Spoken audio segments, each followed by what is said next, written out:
Greetings, everybody. Happy Thursday. And welcome to the final, sort of, return of one Mr. James Bond. What's up, C7, Arstortle, Killick, Duckenmeyer, lurkers in chat, VOD viewers, and everybody else? Nasser, for instance. Hello. We are about to embark on secret mission number 007, the final bonus mission in the James Bond project. We have, of course, already finished the primary main lineup of, well, I was going to say of 50 games. Technically, we didn't finish 50 games. One of the 50 turned out to not be playable because it's on a mobile phone platform that is not emulated. And a few others ended up being inhumanly, I was gonna say difficult. At least one game was so broken that it was not finishable. But you know, we've completed the task at hand of at least playing and exploring the chronology of James Bond video games. And along the journey, we have done some bonus games, some unofficial games, some unreleased games. One unreleased game, and that's the one we're going to be starting today.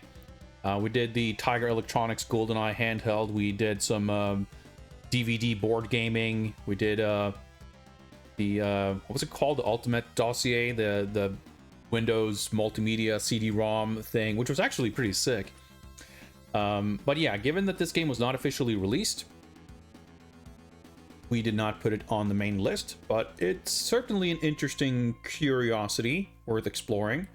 So we are now, thanks to the two-branch research funding initiative and the support of viewers such as yourselves, finally about to embark on the exploration of the top secret unreleased, not that secret, but at least it's unreleased officially, Xbox Live Arcade version of GoldenEye 007 from Rare. What's up, Dino, please?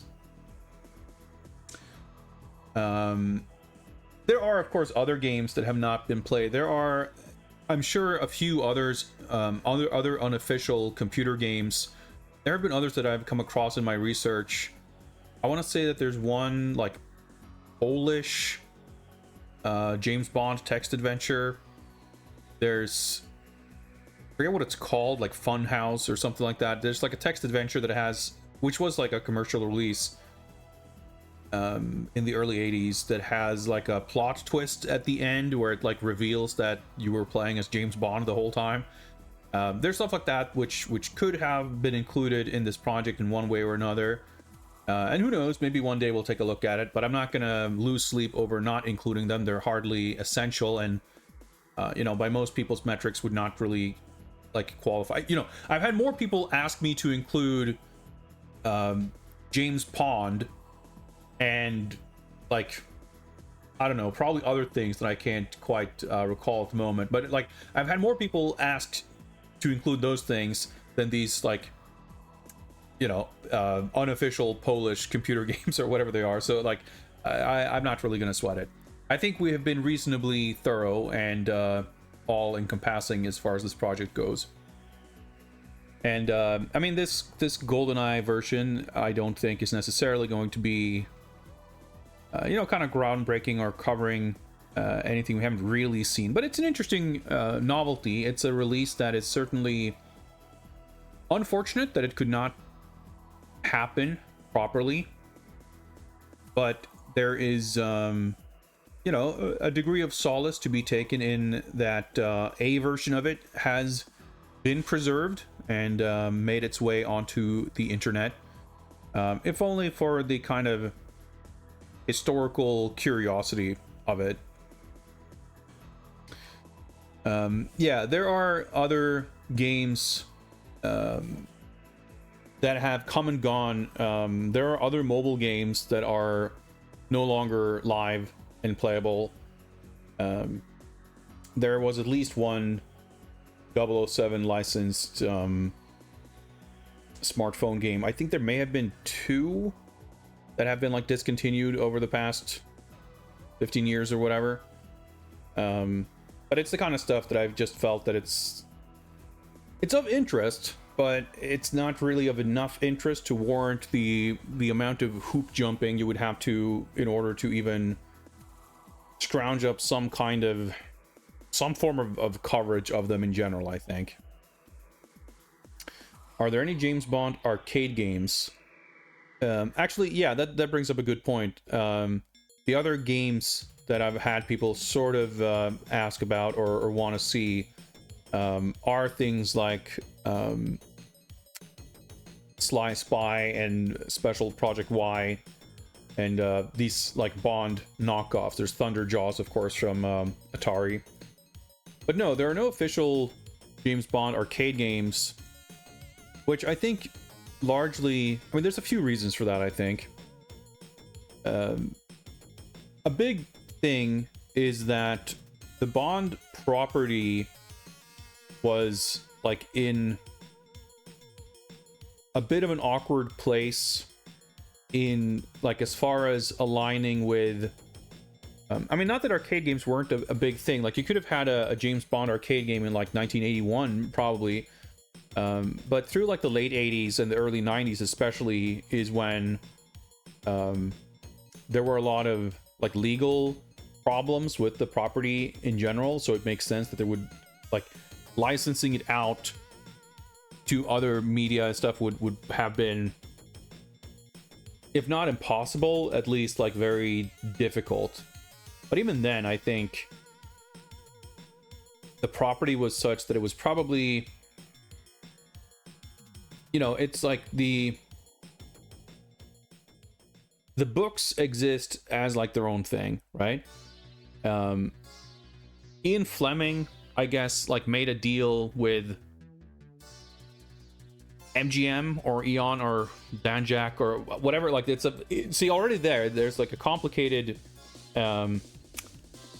structure of multiple corporate entities that in some form or fashion owned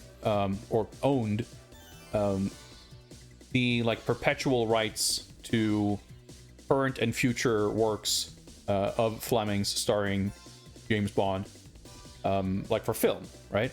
So I guess like maybe with Fleming's passing, I'm not sure, because like James Bond still exists outside of film. Like, there are novels and there have been comics and there's like, you know, the whole like young James Bond series of graphic novels and stuff like that. And I'm not even exactly sure like what rights process that kind of goes through. Because like I think Danjak was like set up to like own the IP rights and stuff, whereas Eon Productions is like the film production company. But then I'm not even 100% sure how either of those entities relate to MGM, who had like the film rights. It's like convoluted. So I think that probably contributed to making it maybe a little more difficult than other types of licenses.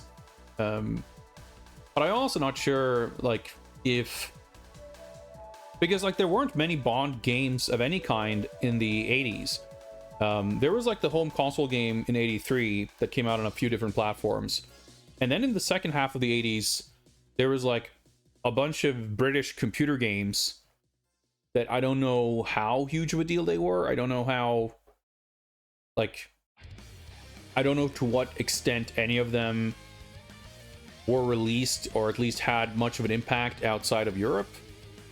So it's hard to say like what was a like deciding, if not contributing factor, for why there weren't like that many games. Because you look at it like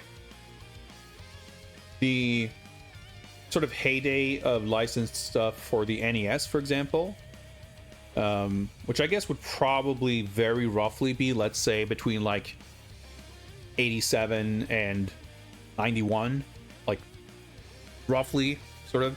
Like, it wouldn't be inconceivable that there could have been at least a License to Kill NES game, if not a Living Daylights one. Or, you know, sure, why not? Like, as happened with the British computer games, and a few years later with the Duel for the Sega consoles, just like a general Bond game or Bond games based on older films. But for whatever reason, that didn't really ever happen.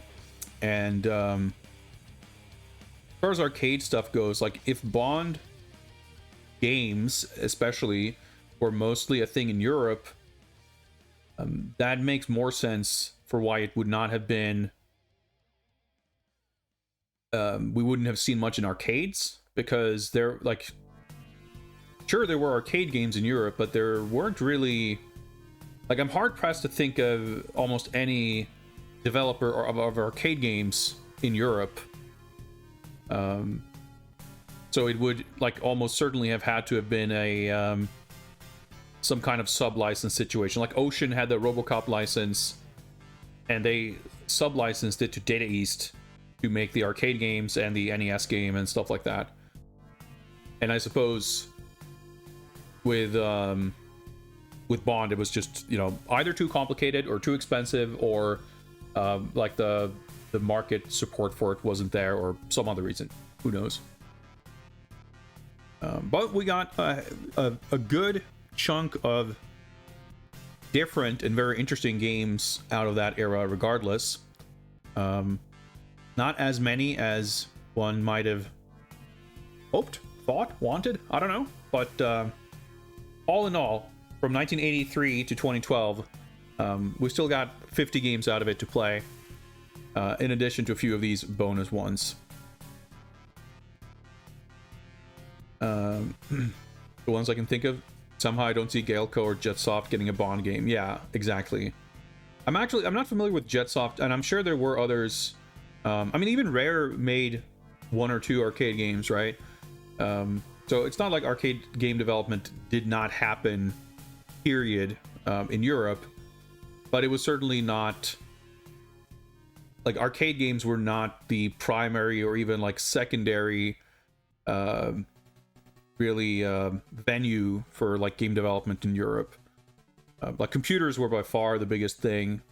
Granted, Europe isn't one monolithic, or wasn't at the time anyway. I mean, it still isn't, but it was definitely not back then one monolithic market. There were a lot of different markets that looked very, very different.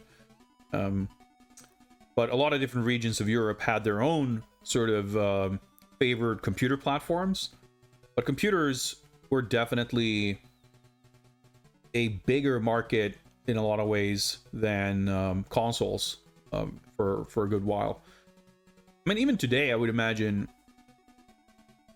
that, like, PC gaming is, I mean, maybe it's just my, like, Scandinavian perspective, but certainly here, like, PC gaming has historically been very big. Like, it's been a larger sort of chunk of the market relative to the console base, I imagine, you know, compared to many other markets.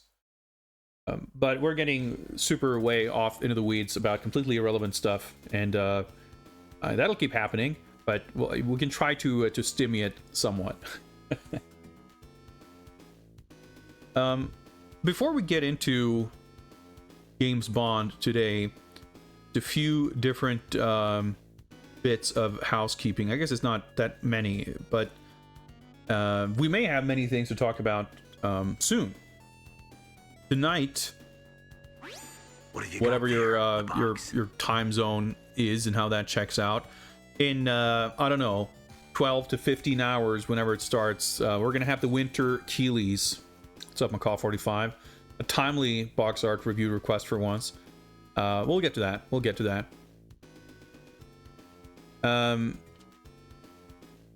I'm not the biggest fan of Jeff Keighley and his shows. I will, you know, I'll have a very easy time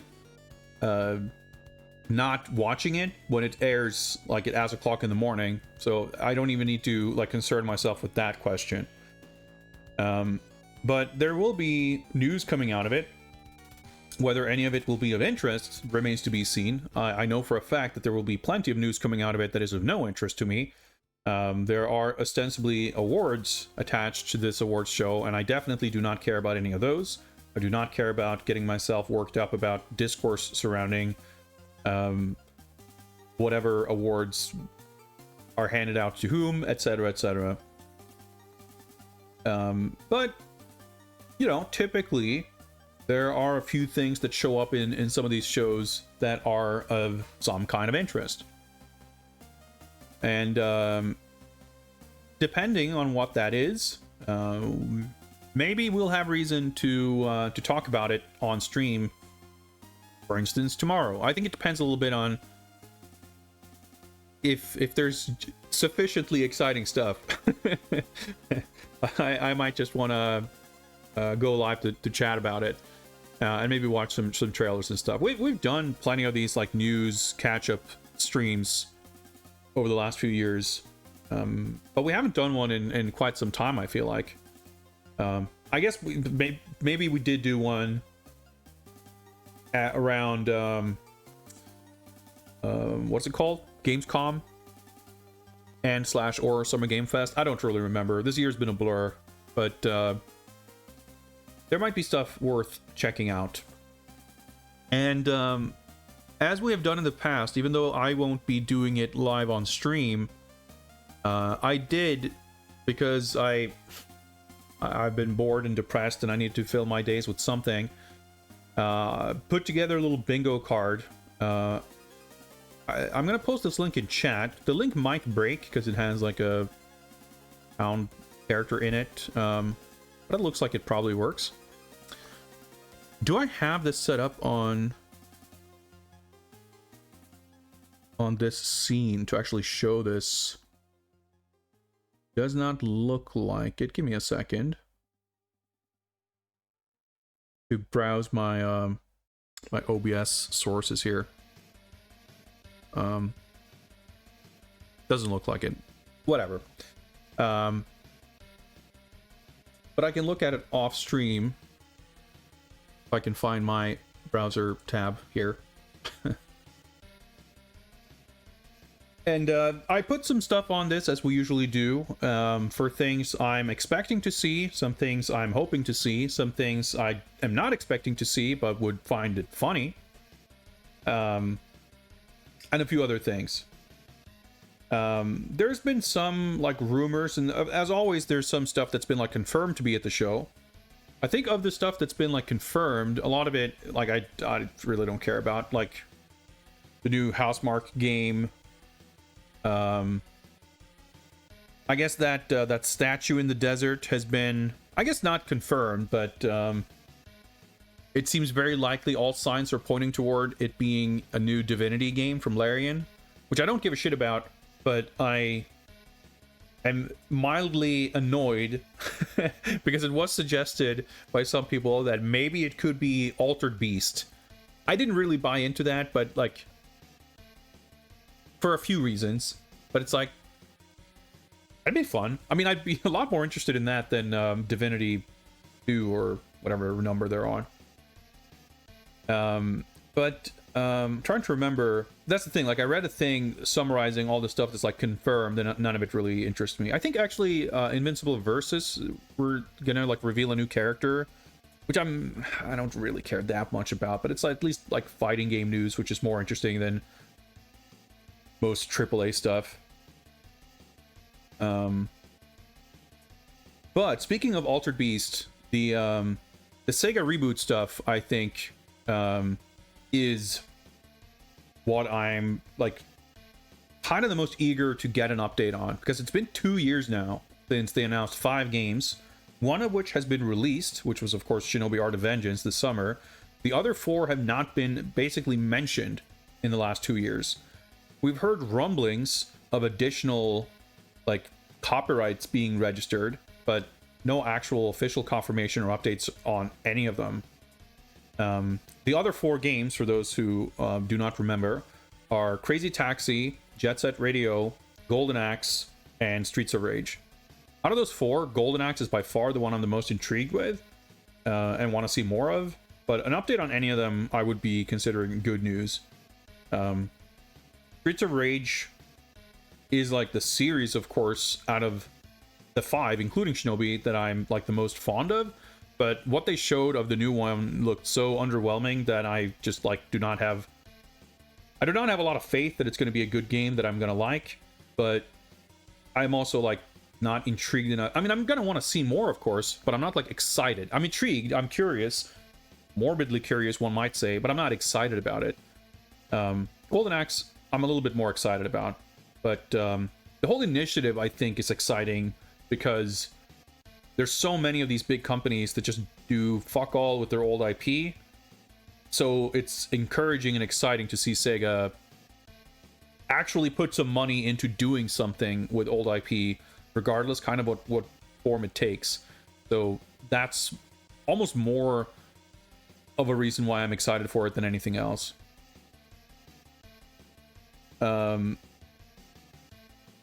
I think I neglected to mention it, but out of all the confirmed stuff, one of the things that we do know will be there is Tomb Raider, which is, again, not something I'm excited for, in the sense that I do not expect an announcement or reveal to be something that will appeal to me. I like Tomb Raider. I like Lara Croft as a character. I sort of like the idea of Tomb Raider. But I think the idea of what I would want out of a Tomb Raider game is so far removed from like mainstream sensibilities that I could never reasonably expect them to try to target whatever weird demographic I'm part of. And by extension, I think it will be something that I will not find that appealing. So I don't know that I would say that I'll find it disappointing, but I still like the idea of Tomb Raider enough that I will be showing up to see whatever they have to show. But also, you know, it's gonna be like a new thing. It's not gonna be like a sequel to the last one. It's essential. I mean, don't know really, but it's like a new chapter, a new paradigm. So it'll be. I'm curious to see what that's gonna be. Do Carmageddon? Yeah, I don't know. Carmageddon feels like an IP that's destined to, like, it was never that big to begin with. Like, I feel like it can come back every, you know, decade or two in some new form. Like, it's not. I feel like it's not going to be in the pocket of someone. Unless it is. I mean, I guess I don't know. I wouldn't expect it to be in the pocket of someone who is just never going to care about an IP that's that small, which of course happens a lot with, you know, EA and Activision and whatever else. Like, these companies that own a lot of old IP, but they wouldn't, if they can't leverage that IP into a product of a sufficient budget and size and return on investment, they're never going to bother. So I think that'll sort of skate by. But what's some other stuff that we can expect, or what I would want to see, I guess? I'm just looking at my my bingo thing here. I think it was confirmed that we'll get some kind of update on 007 First Light. I reckon we'll see something there. I'm curious to see whatever they have to show. I reckon we'll see some mobile gacha stuff. We'll get some big China gaming. We'll get some celebrity cringe. We'll get some, you know, kind of the typical stuff. Medieval blandness, spooky horror hallways. You know, there's probably a good amount of that stuff. What's up, LCC? Gavati, welcome. Kojima will... I did actually try to be a little more specific. So the thing I put on there to represent Kojima was Death Stranding 2 on PC, which there was some kind of ratings thing, I think, that came out recently. So that seems like a reasonable thing, and maybe that could be an announcement. Art of Fighting I put on as, like, I'm excited to see. I don't expect Art of Fighting to show. Oh, it could be at the pre-show, and that's another thing I created a bingo box for. Like, pre-show being more exciting than the main show, because that's not uncommon. Like, the pre-show will have 4 cool indie games or something I'm excited for, and then the main show has like 1.5 thing I care about. That's like not unheard of. That could very much be a thing. What's up, Goaty? Did I say hi? I'm not sure. Hello. Art of Fighting has been known to be in the works for quite some time at this point. And in a weird kind of surprise move, SNK released like a very, very short animated teaser, or like I forget if it was like a very short video clip or if it might even just have been a still image. But ahead of the SNK World Championships finals that happened at the end of October, I think, a few months ago, or the other month, something like that, they released this teaser image, or clip, or whatever it was, clearly hinting at Art of Fighting. It was like a Tengu mask, and it was something else. So it was like, all right, sick. This is when we're finally going to get... And they had, of course, Art of Fighting 3 was featured in the SNK World Championship. So there was like the $100,000 Art of Fighting 3 tournament, which is insane and sick and hilarious. So it was like, well, surely there's no reason on Earth that you would ever put together a $100,000 Art of Fighting 3 tournament unless you were building some kind of brand awareness for the new game announcement. And the SWC finals were awesome. Like, the tournaments were phenomenal. Like, the KOF finals were super duper sick. But there was no Art of Fighting announcement. So now it's like, okay, well, what were they hinting towards then? So when are we getting it? The Game Awards, or the Game Awards pre-show, like, Metal Slug Tactics was revealed at a pre-show, either for the Game Awards or at the Summer Game Fest. I forget which. I think it was probably Summer Game Fest. One of the Keeleys. And that seems about right. SNK have featured in these shows, but I don't know. Like, the Art of Fighting, it could show up at the pre-show, but it would still be, I think, a slightly strange place to see it announced. So I'm not really expecting it, but I would be excited to see it show up.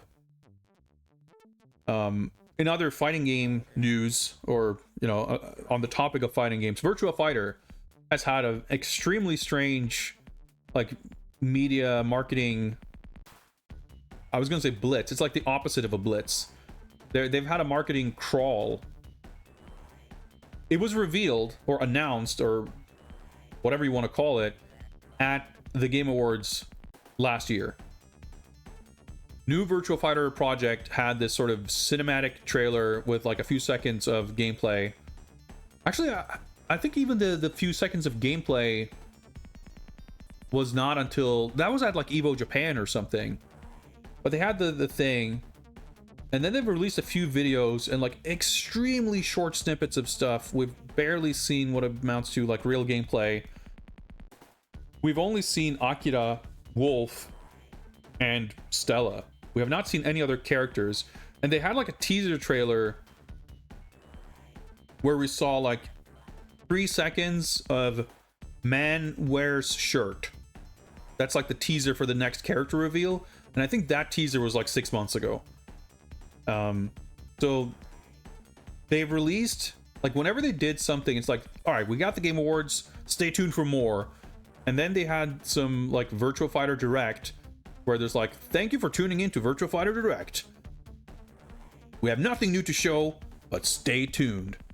Like, that's been like the Virtua Fighter marketing for the last year.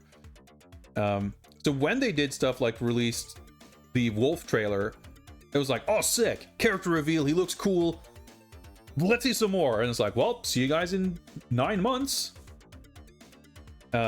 Maybe. So it's weird. Like, I feel like there ought to be some stuff happening on that front soon. Like, we've waited like 20 years for a new Virtua Fighter. It doesn't bother me to wait another year, but if they're gonna start showing stuff, it's weird. It's weird how little they've shown and how slowly they've done it, but it's perfectly plausible to see that it might show up again here. Like a Dragon recently had the like Kiwami 3 announcement or whatever it was, So I'm not sure if we'll see more on that front soon. And there's of course Stranger Than Heaven, but a lot of the Like a Dragon stuff, they usually kind of do their own shows. They could show up, but I didn't actually put it on the bingo card. But yeah, Sega making moves, hopefully. It'd be a shame to not see them at all at the show, but they might show up with more like Sonic Racing DLC or something. I don't know. There's been a long rumored God of War like 2D Metroid sort of game that was at one point or another rumored to be scheduled for release in 2025. That obviously didn't happen, but it could show up. Like, the game's very much real apparently, but it's more a matter of when it'll finally show up, so that could happen. I think the we'll just look at my list here. I put Castlevania on here because like I wouldn't expect, like, there's so much scuttlebutt, I guess, about the supposed terrible bad blood, not even necessarily between Keighley and Konami, but more like Keighley is so fond of his BFF Hideo Kojima that he wouldn't acknowledge Konami stuff, but I don't know if that's even really accurate.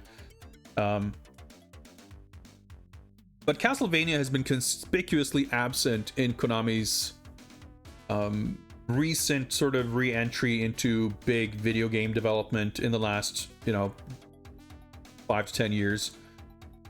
And it's about time. I mean, I felt that it's about time that we see something about a new Castlevania for years. So it's one of those things that's just been a staple, like 007, and I think probably Indiana Jones and Wonder Woman until it was canceled. Like, there was a couple of these things that I would just put on the bingo card for every one of these shows, like Cobra, because that had been teased for like a year. And Castlevania is like that too. It's just gonna consistently be on these bingo cards until it eventually shows up. All right, Pancake Champ, have a good one. So that'll be fun. Gotta play the Cobra game still. Do you though? I don't know. I didn't hate it like Macaw did, but it wears pretty thin. It's I don't know. I feel like I have little more to say about it. I enjoyed my time with it mostly, but it's like 10 hours too long for how little stuff there's in it. Like, it's really the novelty of it and like the good things about it carried it through like maybe the first half or so, but in the second half, like it started wearing pretty dang thin. But yeah, I think it's like not awful, but certainly not like the word can't miss gaming, Finally, the last thing I want to say, I guess, or want to talk about specifically on this potential Game Awards bingo card is Dead Rising. There's been rumors recently that there is a new Dead Rising game in development. Capcom does have a lot on its plate, but I guess it's mostly usually true. Resident Evil 9 has been confirmed to be at the show. There were leaks recently of key art for the game that suggest that we'll see Leon in the game, probably at the show. The game already has a release date, and it's out in like February, so it's probably just going to be like a short trailer showing that Leon's in the game. Pragmata, I forget if it has a release date, but I guess that's probably out next year. I guess there's always stuff happening with like Monster Hunter, and Street Fighter 6 has its ongoing thing happening, etc. I forget if there's like other stuff announced. Like, I guess we could, I didn't put it on here, but I guess you could put like Final Fight on the list of like, is that thing still real? Will we see something of that? I don't know. There's Onimusha, of course. The new Onimusha, which I didn't put on here because I feel like I think that's further off. I wouldn't expect to see more on that until RE9 is out. and maybe before Pragmata is out. I can't recall offhand if Onimusha has a date, but I would assume it's a 2026, like late 26 kind of a release window. I did put Okami sequel on there though, because that's the kind of thing where I think the game has been announced, so we could see. I would kind of be surprised if it does show up, but I would sooner expect an update on that. Kind of like we got for Onimusha. Onimusha had its first sort of teaser, and then there was like one more trailer, and then it's probably kind of taking a backseat for a while. So I think we could get something similar with Okami, but who knows? Dead Rising, of course, would be like a brand new announcement, but I suppose it's curious to think like what form that would take. The most recent release, of course, was the Dead Rising Deluxe Remaster, which came out last year, and that was announced at Summer Game Fest, I think, and then it came out in September. Like, it came out a few months after its announcement. It's a bit different from a brand new game, of course, but still, that was a very short lead up. So I wonder if a new Dead Rising... I would suspect, given what we've heard about it, that it probably was in development. I don't think it started development after Deluxe Remaster wrapped, in which case it would certainly be too early to see it now. I don't know. I just put it on there because I'm curious to see more of it. I can also chill a little bit, I suppose. I actually wrote a thing from my blog for the first time in like 2 years about Dead Rising Deluxe Remaster. I felt prompted to do so. I'll post a link in chat here in case... you want some light reading. I felt compelled. I meant to write this for like a year, and I felt compelled to finally do it and put it out there because of these new rumors. Because it's like, if I feel like the window of talking about this will close if there's a new Dead Rising to talk about, because that's going to be more pressing if that's the case. The rumors suggest that the new game will also be starring Frank West, which I'm not a fan of. I like Frank West just fine. I didn't really mind how he was depicted or treated in Deluxe Remaster. But to me, one of the cool, awesome things about the Dead Rising series is that each game has had a new protagonist. And Dead Rising 3 ends on like a cliffhanger, sort of, that brings together... the characters and storylines from 1, 2, and 3, and then 4 just completely ignored all of that. And the rumors about the new game kind of make it sound like the 5th game will also ignore that, which I think is unfortunate. I don't mind Frank West being present, but I think it's a waste to not introduce a new cool character. Because I think Chuck Green and what's his name, Nick from Dead Rising 3, they're great characters, and they fit into the story in an interesting way. And I think you're making the world smaller by focusing on one character as opposed to picking a different point of view with a new character. So I think that kind of sucks. But I think it's interesting because I think Dead Rising 4 was an absolute abysmal piece of trash that had nothing to do with the previous games. It's a Dead Rising in name only. And I have my qualms with the Deluxe Remaster, but it's still, for the most part, you know, the best Dead Rising game since Dead Rising. And if that's like the template for what a new game is going to be, I'm definitely excited. So I think Art of Fighting and Dead Rising are kind of like the things that could have me... Well, I guess some of the Sega stuff too. Like, those are among the things that would excite me the most out of the Game Awards.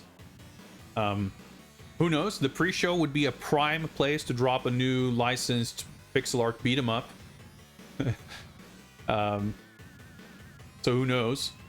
I mean, I guess I wouldn't necessarily expect it, but I was going to say we could be getting an update on He-Man, but I don't think we'll see more of that until next year. It's supposed to come out early 26, though. So who knows? But anyway, I just wanted to talk about that real quick, to set some, I don't know, expectations, but just some table setting for the potential of the Game Awards. And I guess you'll have an idea now if any of these things that I've been talking about now are covered on the show. Then I'm likely going to want to talk about it on stream tomorrow.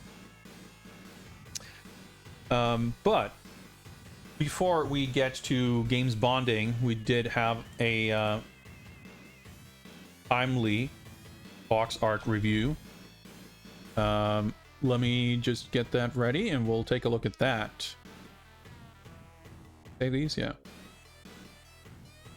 Hop on over here.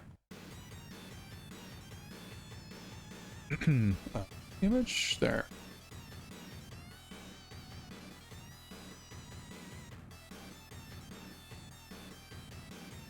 Let's take a look at the box for Sol Negro for the Amstrad, published by Opera Soft.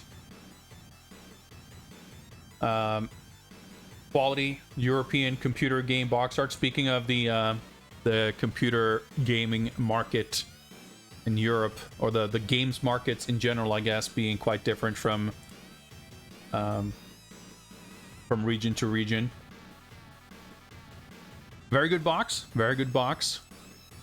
I'm curious, like it looks like that's some sort of signature on the bottom left that I'm not sure if I recognize. My first thought is that is whether this is like Alfonso Aspiri, but I don't think it quite looks like their art. I'm not super duper familiar with there's like a million Spanish like god artists who worked on a lot of comics stuff, who did all kinds of illustration and ended up doing a lot of game stuff too. So I'm sure there's plenty of artists who I'm not familiar with by name. But it's a cool art. I like the color. I like the composition is simple. I'm guessing from the format that this is probably a cassette game, in which case it's a simple enough composition with readable art that doesn't, it uses the format well. It doesn't get too overly complicated. It's not covered in a bunch of weird logos and templates. And it's intriguing. I'm sure the game isn't nearly as cool as the artwork, but I suppose that was often the case. I mean, well, I think that you have a lot of European computer games with artwork for the cover that is just as clumsy and inept as the game it's representing. But you certainly have a lot of really, really awesome artwork that is not quite lived up to by the game itself. And certainly this art is good enough for that to be a very real risk. But yeah, we've got some kind of vaguely post-apocalyptic looking sci-fi stuff, which looks really cool. I like these character designs. I'm intrigued by what's going on here. Got this lovable meathead with his, I don't know, harness combat suit situation going on. He's got his gigantic, like, machine gun, a box, crossbow, whatever, mega rifle. Of course, we've got the I don't know what to how to describe her, but this cool warrior babe in the wasteland with her like rocket pack, whatever she's wearing. I'm reminded by a game that I watched McCall 45 play some time ago that I don't think is related to this game, unless it is this game. I'm not sure, but I think it was. I don't remember what it was on, but it's just something he was playing where you're playing as a dude who kind of looks like this. Maybe it was this game. I don't know. In which case, I guess the woman does not appear to be present. But whatever. I'm getting sidetracked. I think this is a super sick illustration.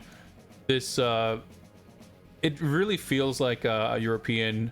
Like this could have been like a 2000 AD cover or something featured in heavy metal or something like that. might be thinking of Rubicon on Amiga. I'm not sure. I'm almost positive it's not this game at least, but the guy just reminded me of it. Juan Jimenez makes sense. Yeah, this looks well. I'm zooming in my browser window. You can't really see it, but just to the left of the dude's leg, there's what looks to be a signature, and I could very easily interpret it as it's like a little squiggle, but it seems perfectly plausible that it's a JJ. So that would check out. But yeah, like I said, there is. I'm looking over here because I had a book. I still have the book, but I used to have it within arm's reach. I put it in a pile somewhere, but I bought a book a couple of months ago about the what was it called? Forget the title of the book, but it's something about like the Spanish god artists of the European comic scene, whatever. And it's just this big, like, chunky biography on the like dozens of absolutely insanely talented artists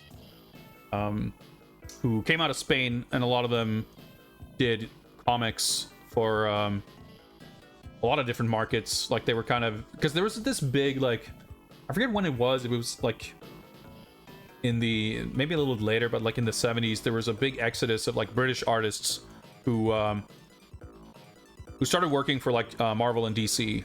And I think that the Spanish comic artists like invasion happened before that. But yeah, there was a very, very vibrant sort of scene of insane artists coming out of Spain. And to my knowledge, we saw quite a few of them doing this kind of stuff for games. Anyway, this is an awesome box. I love this a lot. I think this, as I said, like it looks like a comic book cover. This 1000% passes the poster test. It's definitely gonna pass the back of the box test of turning it around to see what the heck this is all about in a very positive way. I think in its simplicity, I really like the use of color. Like the characters really stand out from the backgrounds. The logo's really cool. Big like sun in the background sort of frames everything. You've got the little birds and planets and plants and stuff like sort of filling out the frame, but it doesn't really interfere with anything. Yeah, this is really sick. Honestly, I have no complaints. I think the subject matter and style are subjectively very appealing to me personally. But to me, I think this is a 5-star box. It's really sick. There you have it. Let's see, we got another request here.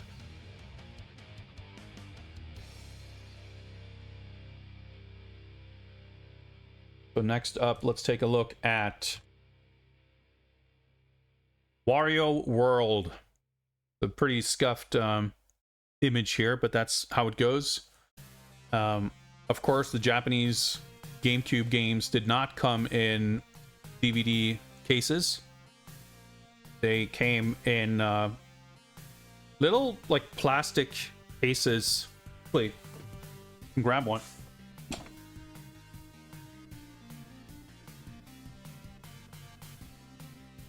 I can remember where I have it.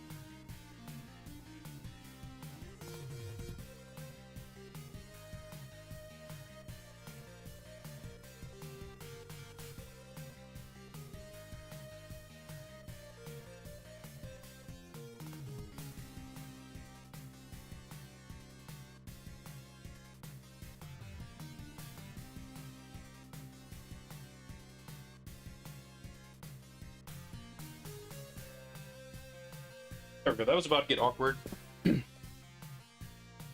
Here's my my factory sealed copy of PN3. I guess it's not super easy to see. Of course, I don't have a DVD cover within reach, and I can't be bothered to stand up again. But it's smaller, and it's difficult to show because it's still factory sealed. I haven't opened this yet. I bought this for 500 yen in Tokyo in January of 2007 because I was like, well, I'm probably gonna get a Wii within the next 2 months and I'll play it on that. And then I didn't get a Wii, and then I didn't like have a a good reason to open this. But it's like a sheer plastic case that's like pretty flimsy, and then it's just a cardboard sleeve. So I mean, this one has been maintained in good condition, but it's a completely different type of package, and a pretty inferior one. I mean, I like the size of it. It's like pretty cute, fits the GameCube. But the fact that it's like a flimsy cardboard sleeve is pretty questionable. Anyway, we're not talking about PN3, we're talking about Wario World. And yeah, the reason for it being scuffed, because it's a crappy cardboard sleeve. A game for one player. It's in the genre of powerful action. Pretty good. And it contains a Wario gold sticker in the box. That's pretty good. Pretty good. I guess it also... It even says on the front there, Powerful Wario Game 2004. Powerful rate of 999.9. This is a self-proclaimed extremely powerful game. That's pretty sick. I like that a lot. I don't know what it means. I don't know what it's referring to or how it's expressed in the game, but I'm into it. So yeah, this I guess would have connected presumably with Wario Land Advance, unless there, I guess maybe 2004 means that game was like pretty old, so maybe it I'm trying to think what else it would have connected to with the GameCube. Maybe the WarioWare games? I'm not sure. If I'm not mistaken, this was a Treasure game, and it's like a 3D platformer. I've never played it. It's not a game that I've heard a lot about. I reckon it's probably pretty decent. I think the only thing I've heard about this game is sort of that, like, oh, it's like 2.5 hours long, therefore it's shit, which is a type of critique I have very little patience or understanding for. But given that I've not really heard much else about it, I really don't know what to think. I suppose it's, as far as Treasure stuff goes, maybe not the kind of thing that they would have put the most of their heart into. I certainly would not expect it to be, you know, like a Bangayo or Alien Soldier style, like mega convoluted mechanics soup. But it might be a charming game. You can collect samples of WarioWare games and send them to the GBA. Okay, I guess that... I was going to say, I guess that makes sense, but I guess I've never used the GBA to GameCube connector, so I don't really know much of how it works. I guess it goes into the cartridge slot, so you don't really connect it with any specific game. You just like use it to play stuff on the GameCube or transfer stuff to the GBA or what have you. I guess that makes sense. Although, I guess, man, I'm confused. I'm actually curious to experience this now, because there was stuff like the... I guess maybe it doesn't... Like, man, I'm curious how it works now, because you could do stuff like... you could unlock the fusion suit in Metroid Prime if you had, like, fusion save data or whatever. But that wouldn't work. That wouldn't make sense if you're just, like, plugging it into the cartridge slot, unless you could somehow have the game cartridge in there as well. I don't know. Anyway, that's it's neither here nor there. As far as you know, advertising this kind of functionality, it's doing so in a way that doesn't obscure or get in the way of whatever else is going on. I guess it's kind of like, it looks like it's designed to be like a big brick, like a gold bullion or something. I guess it's not probably like very shimmery or golden-y, but it is cool that like even the GameCube stuff, you can see on this box, like, you know, it's got the proper colors and whatever, but on the WarioWare, or Wario World rather, box, it's the Nintendo logo and the GameCube, like even the template is like fully golden, which is pretty cool. Yeah, so Wario was of course introduced as the villain in Super Mario World 2, 6 golden coins, and Mario Land 3, Wario Land, is all about collecting money and I'm sure the sequels were as well. I know that this one is, so kind of makes sense. I think it's like a conceptually interesting box. I reckon it's more interesting than whatever the Western box presumably is, but I don't know that I'm in love with it. I think if it was printed in like gold print to make it super shiny, but maybe like the logo would have been like not shiny so that it would be, you know, so it would stand out and be readable. That could have been something really cool. Just based on how this looks in this scan, I'm presuming that that's not the case, because usually if you have like reflective stuff, it doesn't scan at all. It like just looks black basically in a scan. That would have been like taking the gimmick to its full logical conclusion, which would have been awesome. As it stands, I like it more in concept than execution. To me, it doesn't like, this doesn't pass the poster test, for example. It's the kind of thing that I think is kind of like, I like the powerful stuff. That's funny to me, but it's not really, not speaking to me. I don't know, on a personal level. I respect it and I appreciate it, but I don't necessarily like it that much. I do not think it's bad. I think it's fine. I think it's novel, but I guess I think it's more novel than it is appealing. Novelty can carry something far. I like the idea a lot, and I think it could be, it's interesting, because I think if you had like a more conventional cover, it would be like, I could give it an average rating for being kind of boring. This one is not boring. I mean, I guess it kind of is a little bit, but it's like, it's interesting. It would probably stand out in a lineup,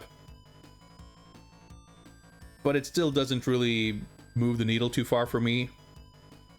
So I feel like I'm like begrudgingly, I'll give this 3 stars.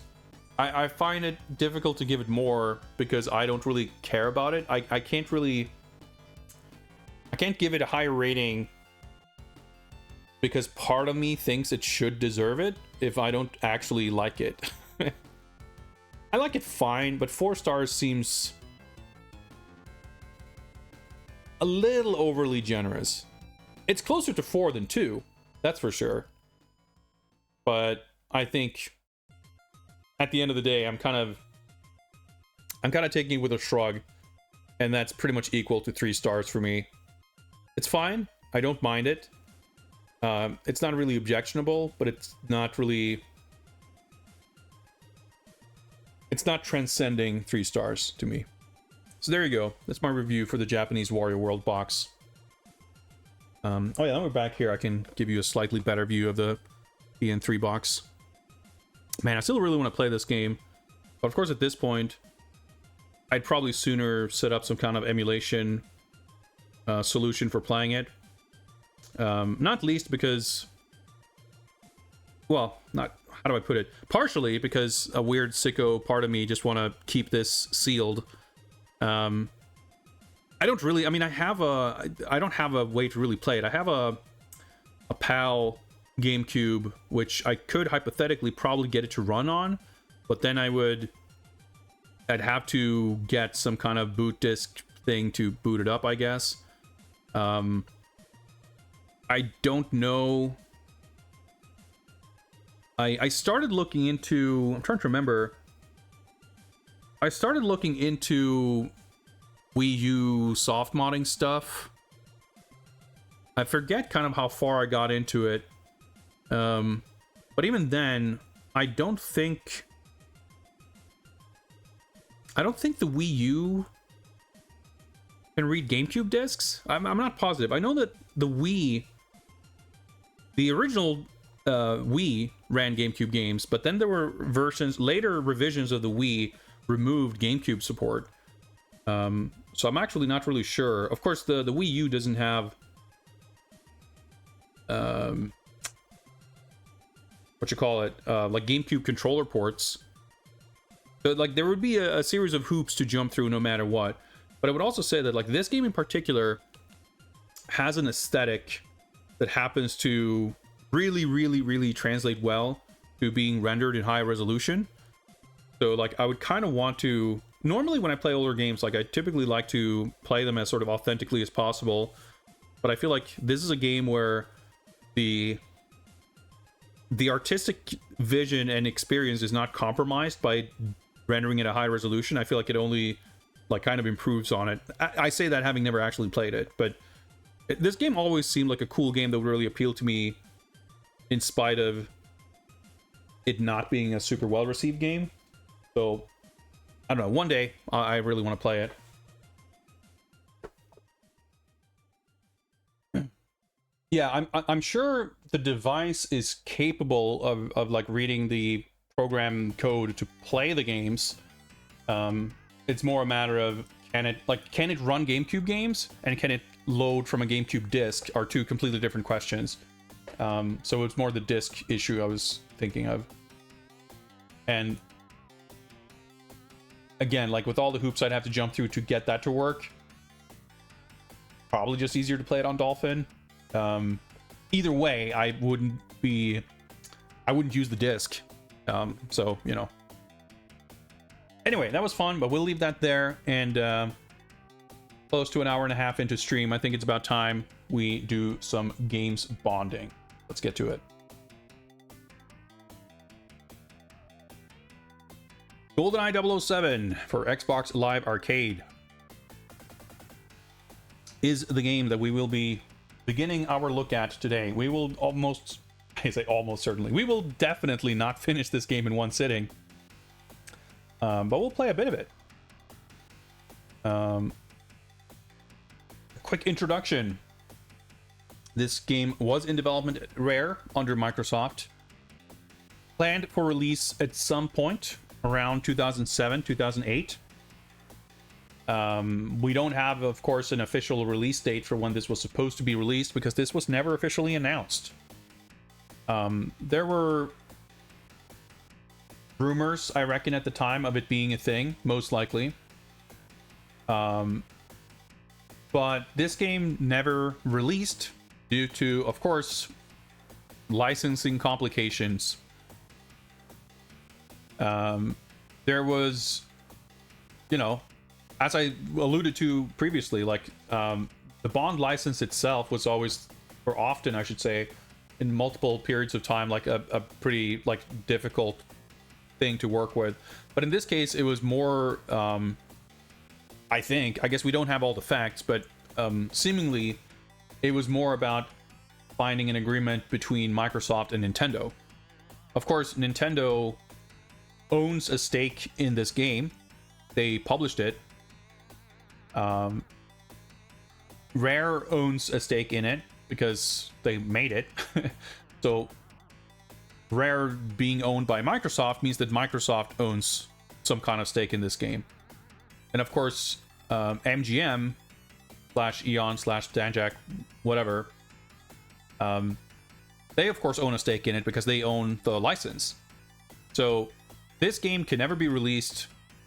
Any version really of this game can never be released without the agreement of those three parties.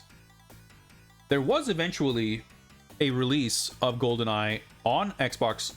I guess it's no longer called Xbox Live Arcade, but on the Xbox, the current Xbox platform, as well as on Switch in form of the N64 Online, whatever, Nintendo Switch Online, whatever the replacement for the Virtual Console is called, has GoldenEye on it right now. You can buy GoldenEye on Xbox as well. However, that is not this version. The version that is currently available is the N64 game emulated. The Xbox version, I assume, runs on like the same N64 emulation as they used for a few other Rare things. Because I think they did like the Xbox Live releases of Perfect Dark after this.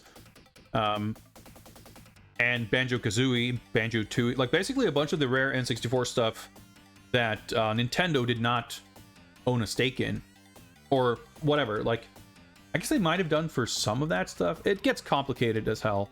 But I guess the Bond license on top was kind of the straw that broke the camel's back and made this unreleasable. But I think among all of those things, not all of those were like ported and totally redone. I think some of the things that were on like Rare Replay, like maybe Blast Core and some other stuff, I think were just like emulated N64 games. And I think that's essentially what the current Xbox GoldenEye release is. Supposedly, I don't know if this was confirmed, but it seems extremely plausible. Nintendo essentially vetoed the Xbox release. Like, there was an agreement that basically Nintendo, like Xbox allowed Nintendo to put GoldenEye on the Switch, and in exchange, so to speak, Nintendo allowed Microsoft to put this game out on Xbox. But as part of that agreement, ostensibly, allegedly, reportedly, rumoredly, Nintendo would not allow the Xbox version to have features that the Nintendo version did not. Which is why the Xbox release does not have online multiplayer. The Nintendo release, sorta, kinda, in a roundabout way, has online multiplayer because the N64 emulator on the Switch does support online play. Really don't like the way his fingers line up with his lips, but you don't like luscious amphibian James Frog. Like the best thing about this cover, if not this whole game. But I digress. So if you go play GoldenEye on the Xbox today, you're playing essentially a straight emulated N64 version. The controls, I guess, are probably maybe a little bit different. I guess they would have done some kind of controller layer, something or other, to sort of change things around a little bit, but I'm actually not sure. In any case, it's not this version. This version was supposed to come out in 2007 or 08, but was unreleased.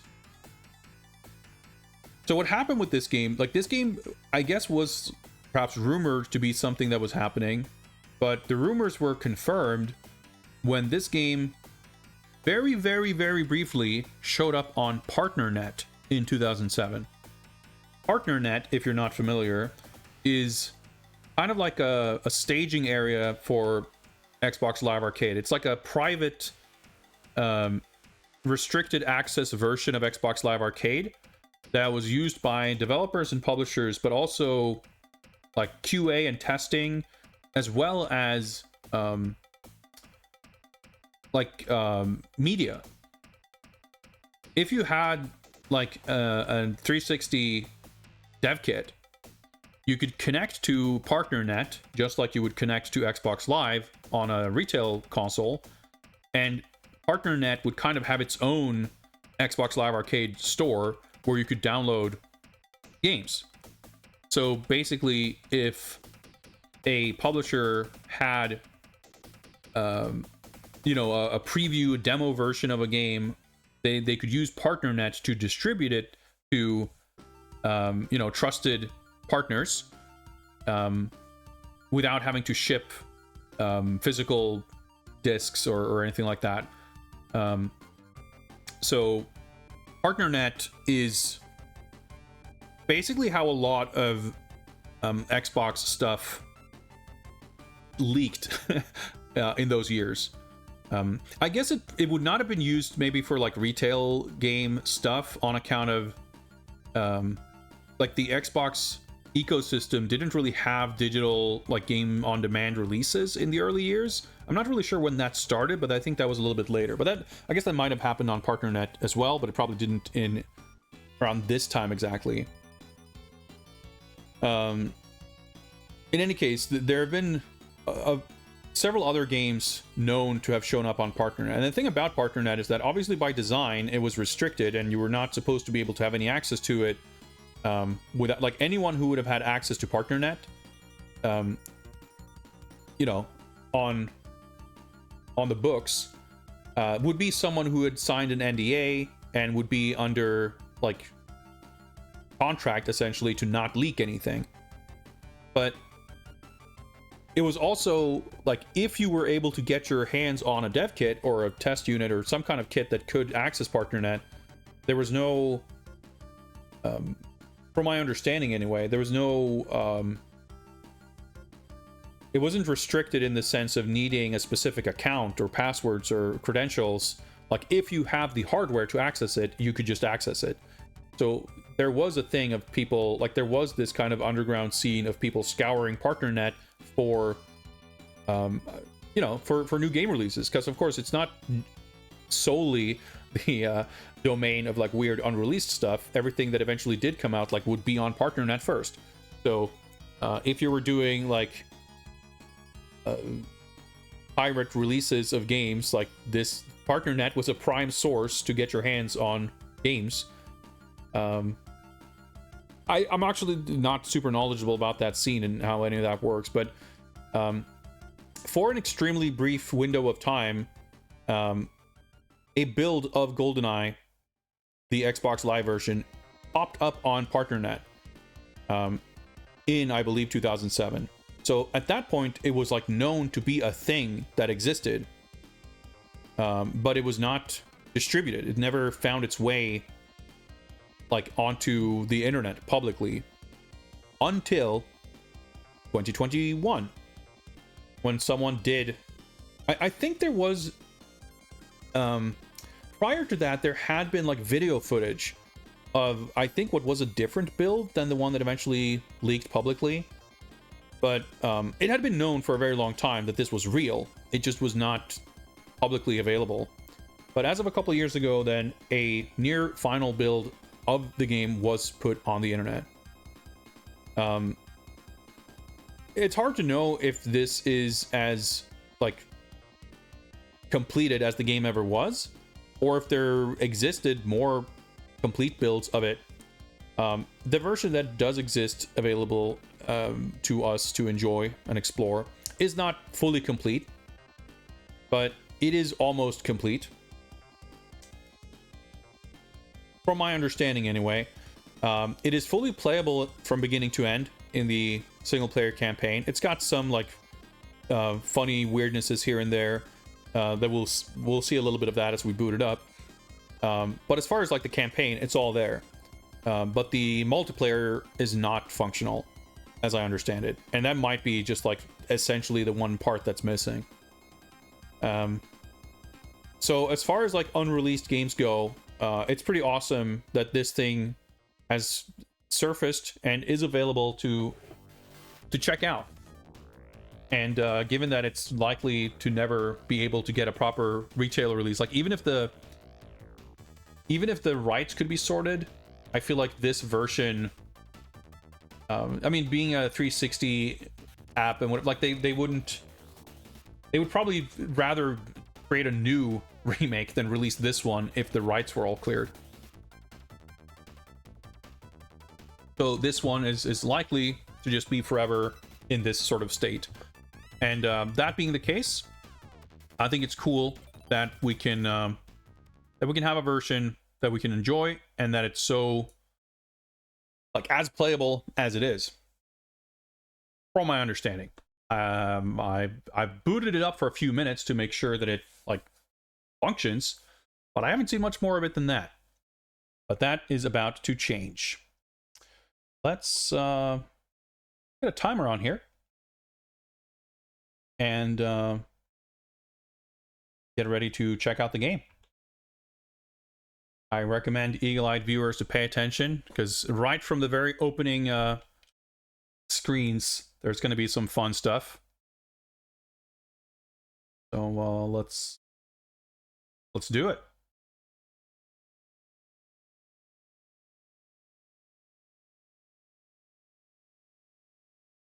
Like this screen right here.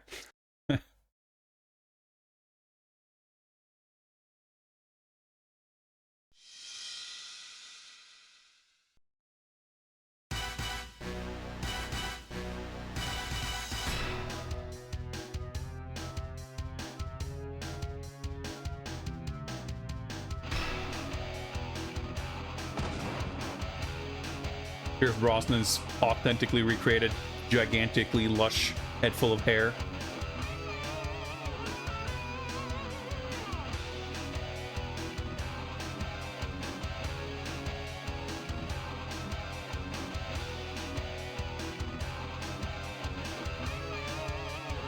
All right, her face looked a little weird.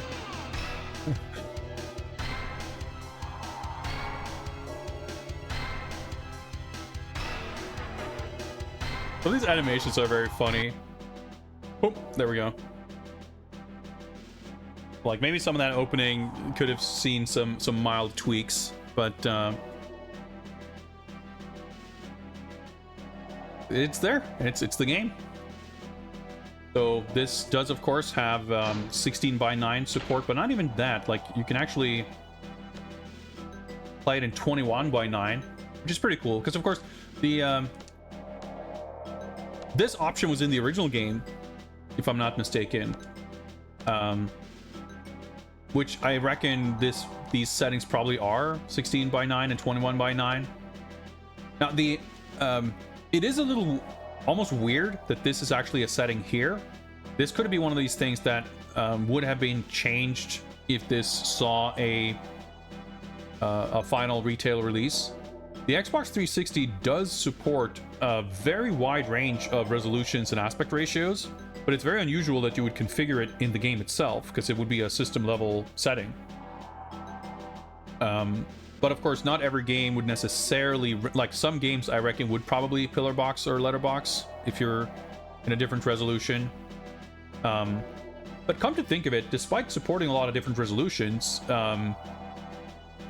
it probably, I'd be surprised if on a system level the 360 actually supports any 21:9 resolutions, because that would be highly unusual back then. But it does support a lot of 4:3 resolutions and 5:4 and some other like non 4:3 or 16:9 resolutions. Which means I guess that this game like wouldn't properly support those in this state, which is a little strange. But for kind of the most typical expected Xbox 360 experience, and what happens to be the most convenient for my hardware setup, I suppose, we'll play in 16:9. So I guess we set this to full in 16:9 and it'll be proper 16:9. Audio levels probably fine. Yeah, I'm not gonna click credits because that I did try this when I was like messing with this previously to set everything up. That'll just play the credit scenes from the end of the game and it's not skippable, so let's not do that. There's some stuff here that's obviously not quite finished. For instance here, like it's using the start icon for all these buttons, but you're firing on the right trigger, aiming with left trigger, and the right bumper lets you toggle between the quote-unquote original graphics. It's toggle between the original assets and the new graphics. It's probably not a 100% authentic representation of the N64 graphics. It doesn't like enable extremely thick fog, I don't think. It also doesn't like tank the frame rate. But it's cool that it's got the graphics toggle. So by default, or at least with my, I guess I had to change them because I think it defaulted to this, but whatever. So we look and aim, and of course this is like, it's changed here to be the 1.1 like default control scheme, but there is a scheme like this in the N64 game. That's how I prefer to play this game. You can walk with the D-pad and look with the stick. So this isn't really putting a bunch of stuff in the game that wasn't already there. We do get analog walking as well as analog looking, which you of course could not do on N64. So, you know, there's a change in that sense. And of course the bigger change is just making this the default. This would be sort of closer to the N64 default controls, with the right stick like replicating the C buttons. The buttons, like everything's a bit different here, but it's kind of the same thing.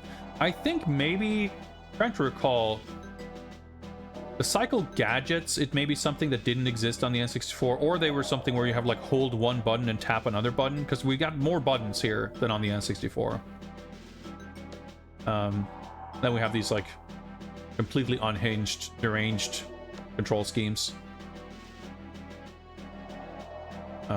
No sensitivity options for the looks of things, which is going to be a little clunky, but we'll make do. Oh yeah, so click to crouch. Yeah, on the N64, I think it's like you go into aim mode, and then you press the look down, or like the down on D-pad or down on the like C down to crouch. It's like some weird thing like that, so they just simplified it a bit here. Look ahead, we'll keep it on. I might turn it off because it might get really awkward when we actually have... It makes more sense when looking is less... Actually, I'll turn it off. When aiming is more clunky and cumbersome, it makes more sense to... So this means basically, if you're looking in a weird direction, if you keep walking on a flat plane, the camera will like adjust to aim back to where you're walking.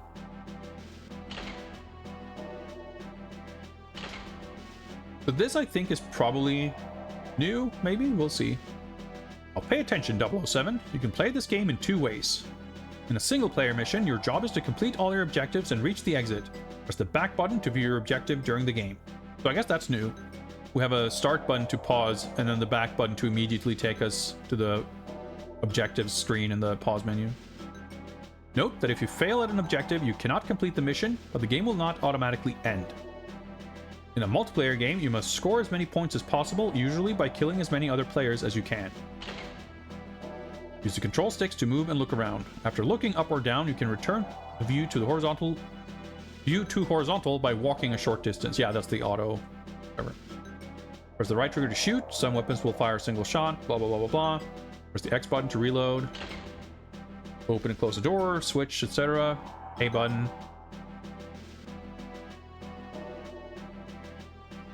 Select a weapon, press the Y button. To put your weapon away, press the B button. If you have any gadgets, you can press the B button repeatedly to select them. I guess the first sort of gadget it'll cycle through is the unarmed weapon. Some situations demand precise controlled fire and aim with the left trigger. Ducking behind low cover is another useful trick. Ducking also increases your accuracy. So this, of course, this entire little section is just a standard thing in Xbox Live Arcade games. It was just sort of a mandated thing, really, that they have this sort of how to play section. So I'm assuming this does not have an equivalent in the original game. I think if we go to the achievements, this might break and crash the game. I'm not sure how this works or what will happen, so let's avoid it. So I guess this version, this build, presumably does not have achievements. I'm actually not sure. Start a single-player mission. Go to the dam. So for this playthrough, I reckon we'll aim to do this on Secret Agent. I know this game gets really difficult in spots. It'll hopefully be a little easier because I've done it once before. Our improved control scheme may help a little bit, but I'm not... At some point or another, I might just decide to say, screw it. We're mostly interested just to see what this is like. We'll just coast through it on Agent, which, now that I say that out loud, I'm not so sure that even on Agent, it's going to be super easy in some of the harder points of the game. I realized late in my original N64 playthrough that jumping into a new level on Secret Agent is kind of a bad idea.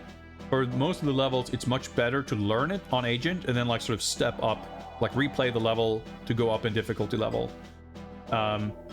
So I will be quicker to adapt that strategy in this version, but if it's a level I feel reasonably confident that we can one-shot on Secret Agent, or at least a level where I don't feel like I need to play on Agent to grind to learn it, we can just jump into Secret Agent. 00 we can just safely ignore.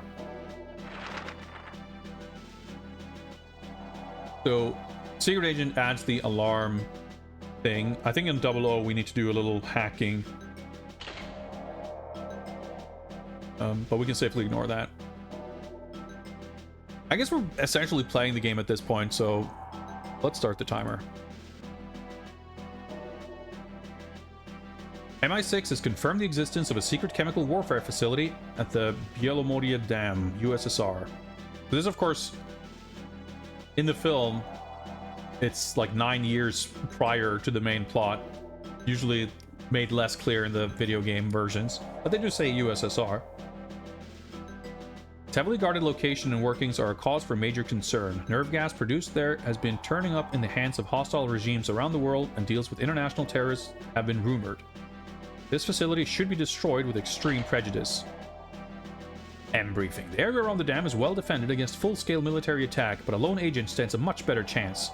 Easiest way to gain entrance to the weapons factory will be to get down the face of the dam. You had an idea about that. Q branch. Information concerning shipping and contacts is stored on a computer system in a secret ops room within the dam. This covert modem connected to their satellite link, we can intercept the data when a backup is carried out. If you're getting down the dam, use the bungee rope. At the bottom of the jump, use the piton gun. Simple. Yeah, the money penny. Like, this shit is so cool. But this goes into one of the things I've been like complaining about a lot. As we're talking a bunch about, basically anytime we're looking at the tier list, GoldenEye comes up. And one of my main critiques of this game is that the mission structure stuff, the objective mechanics, are very messy in this game. Part of that is this, where we get this, like, the explanation of the mission objectives are handled in this very like narrative driven way, and it does not differentiate at all between difficulty levels. So the instructions for the actual objectives essentially only reflect the game if you're playing on 00 Agent. On the lower difficulty levels, this screen is not like adjusted to account for the fact that the game is adjusted, so it kind of like doesn't make sense. And then on top of that, I mean, he doesn't even mention the alarms. Like, the explanation for the objectives is very limited, let's say.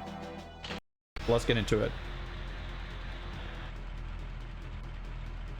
So we got 60 FPS 9 years ago. It does say that. It's nice. We got new textures. We got more detailed character models and weapon models. The audio is basically completely unchanged.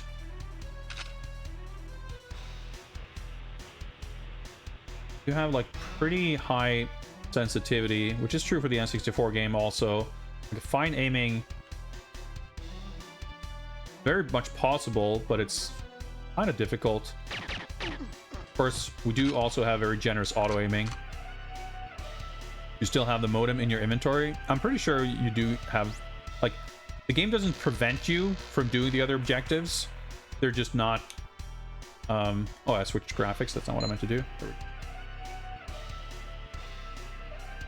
Gamma seems a little weird. Yeah, so you got the covert modem.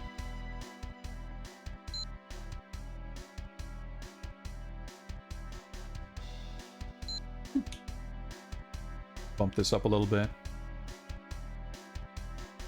But the game doesn't, like, the game acknowledges, I think, if you connect the modem, it'll say, like, modem installed. But because it's not on the objective screens, like, it's a little weird. Yeah, I think his sleeve looks a bit fucked up there. It's like, I think he's wearing multiple suits at once here. So yeah, there's a few sort of graphical glitches and strangenesses happening here and there. I didn't notice. Dude, shooting the gun is so fucking satisfying in this game.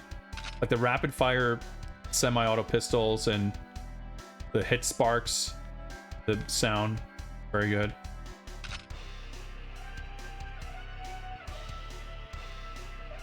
I think maybe on a different level there's armor. Oh, oh, you automatically crouch underneath there. I see, that's what happened. And yeah, I'm like automatically crouching under these stairs too. Okay, that was confusing. I guess there's a rifle here somewhere, but whatever.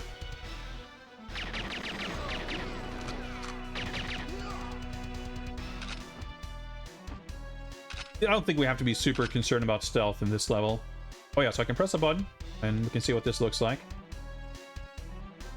Interestingly, there's like more atmospheric fog, I feel like, with these graphics than with the original. that's neat, but of course, the new graphics are kind of the main appeal of this version anyway. So those guys are shooting at me, but this guy wandering around the tower hasn't noticed me.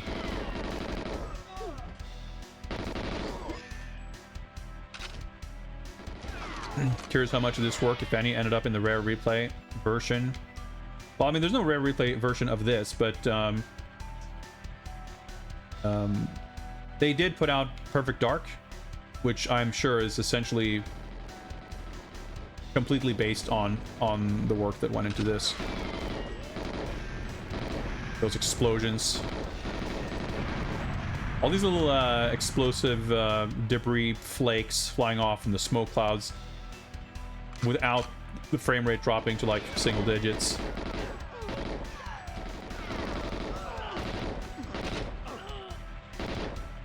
Highly detailed face textures. Mega explosive wooden crates. All right, we gotta open up here. Oh, there we go. I wasn't sure if I was pressing the right button. But yeah, so while this was never released, I believe that the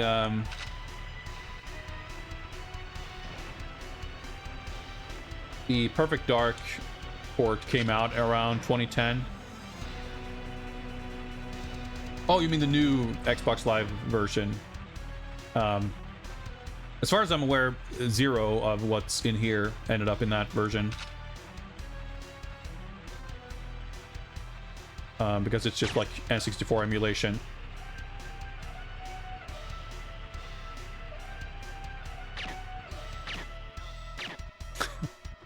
I guess he was running towards the alarm. I like break. Oh.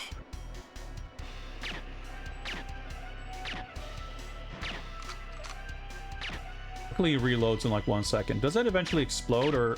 Oh, there we go. That shit is so funny in this game. Where, I mean, it's a good video gamey sort of indicator idea where you shoot stuff and it becomes like tinted darker and darker, and then when it breaks, it just has this like big fireball explosion, which of course can hurt you. So we are supposed to neutralize all alarms. I guess would include this one.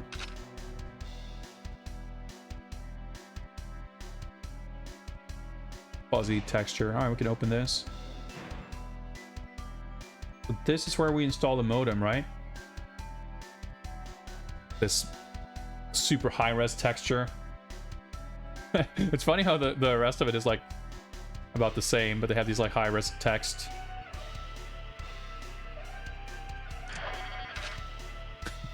Super covert. Just stick it to the screen. You like go inside here, right? Oh, that's right. This is the guy who has the thought of. I mean, this basically works like the pistol. That was so funny to me, the way every single weapon is like held with one hand. Reloads in like half a second, but it, you know, it's very convenient.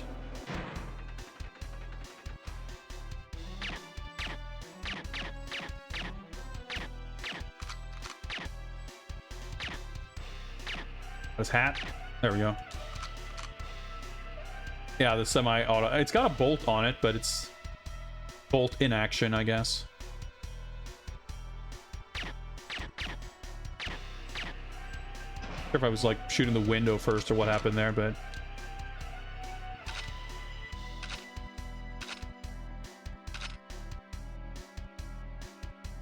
right, you can't strafe, so I'm just like leaning. Trying to like practice the whole aim thing here. I hit the railing, I guess. Got him.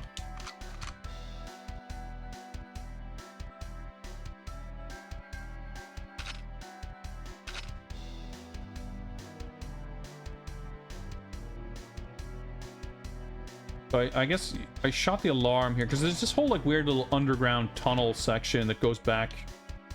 But I don't think we need to go inside there. I forget how this works. Obviously, I'm not like, you know, speedrunning or anything. We're just taking things very nice and casual. I think there's like one alarm in each of these towers. But the game will, of course, tell us when we've completed the objective.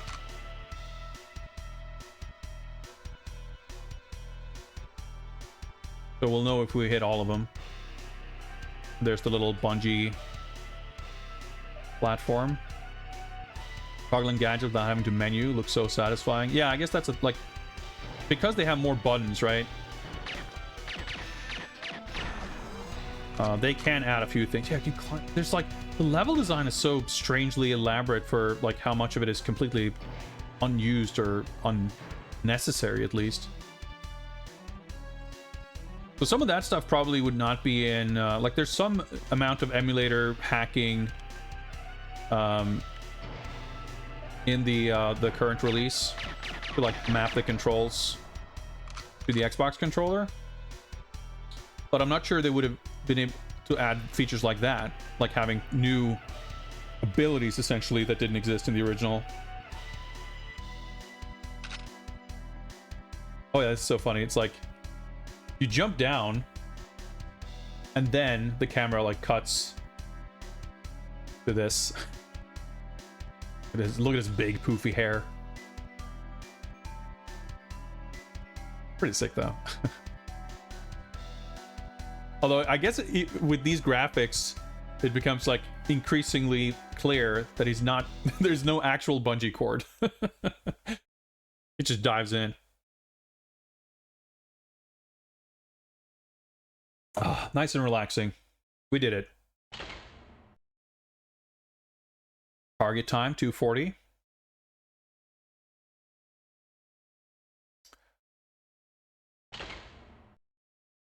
Part 2 facility. I always think of this level as like obnoxiously long and tedious and annoying, and I don't know if that's true. It's like my memory of this game. You know, I played this game when it was current, but not a lot. I never played through it. I played it in multiplayer a few times, but as far as playing through the campaign, I feel like I remember finishing the first level and getting to this one and being like, ugh, and like stopping. And that memory is much more entrenched than my memory of my actual experience finishing the game last year. So I've been thinking of this, like, I wonder if this level is bad and tedious, or if it's just my memory of it. I've got a bunch of objectives, at least. Destroy all tanks in bottling room. I guess that's like the end of the level, basically, right? I forget if there's like a whole escape thing or how that works, but we'll see. Inside the chemical weapons facility, you should quickly and efficiently proceed to the bottling area and place demolition charges on the main gas tanks. Political considerations demand that collateral damage is minimized on this mission. Specifically this mission. Otherwise, it's mostly fine. Non-military personnel should be disregarded. Yeah, obviously the graphics here seem a little rough and unfinished because the text is like super difficult to read over this strangely opaque classified stamp. We work with 006 on this assignment. The bottling room is the rendezvous point.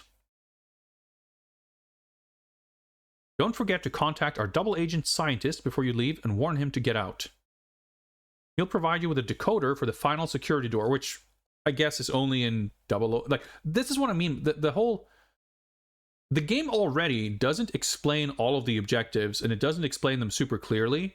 So the fact that you get an explanation like this immediately plants these like seeds of confusion and second guessing, because it's like, well, is this relevant or not? Is this accurate or not? Is she describing something that just wasn't on the objective list, or is she describing something that isn't in the game because I'm playing on a different like difficulty level? And it gets strangely ambiguous about that stuff sort of constantly, which always, like, I find it annoying because it's something I really dislike in games when I'm like unsure if whether I'm doing something right or not.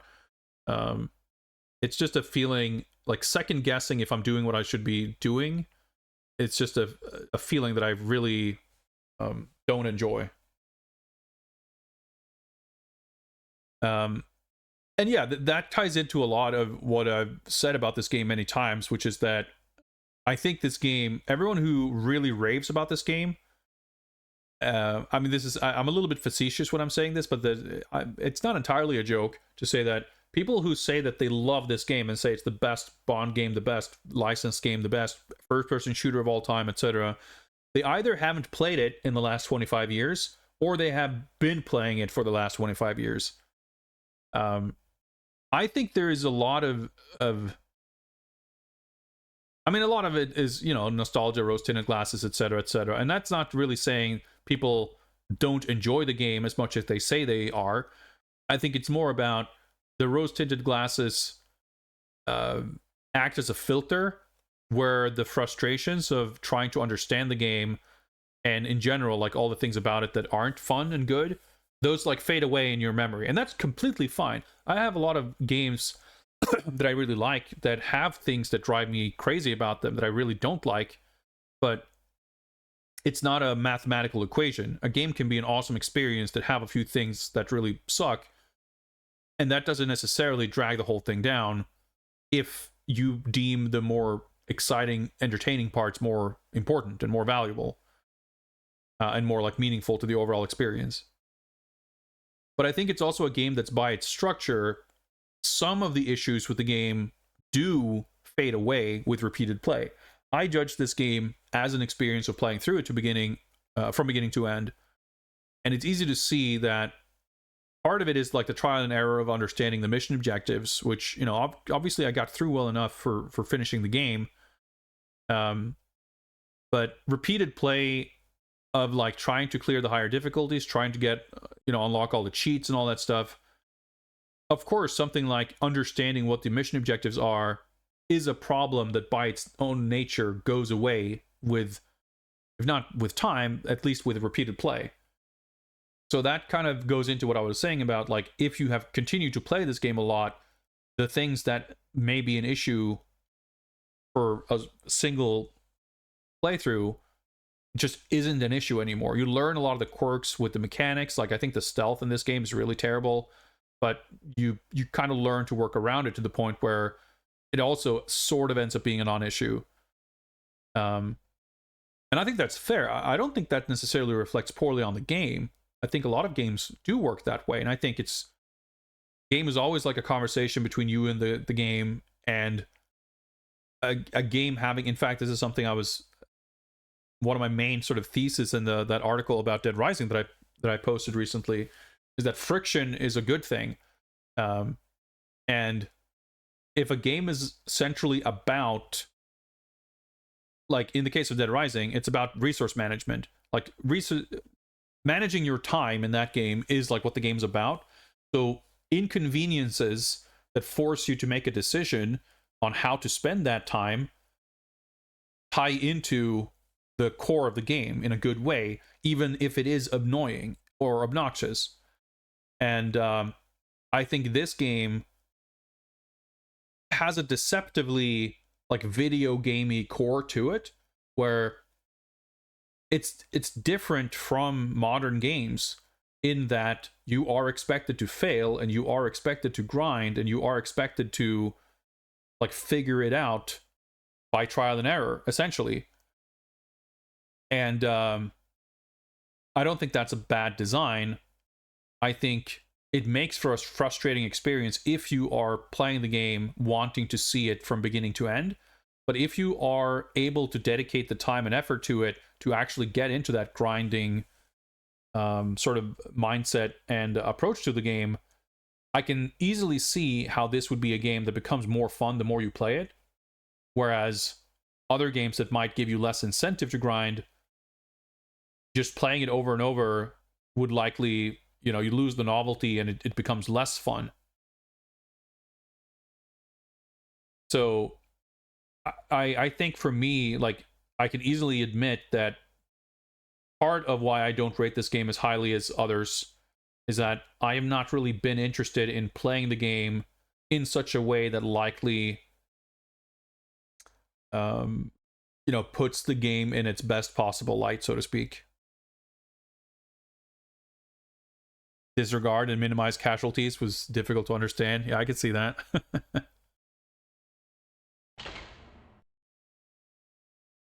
Now listen here, Bond. Be sure to place the mines carefully, otherwise you won't take out all the tanks in the bottling room. Don't be too close when you set them off, or you'll go up in flames as well. And while you're at it, please try and bring back the door opener undamaged for once. Oh, well.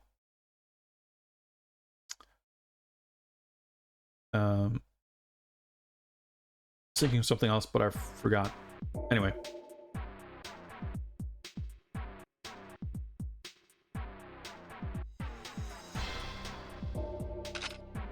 Definitely more advanced Xbox 360 powered Pierce Brosnan hair.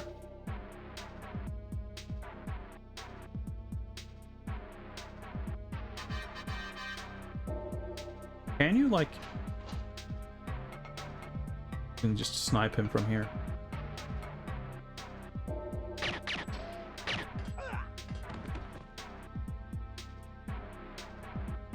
That's pretty gross. That's appropriate, I suppose.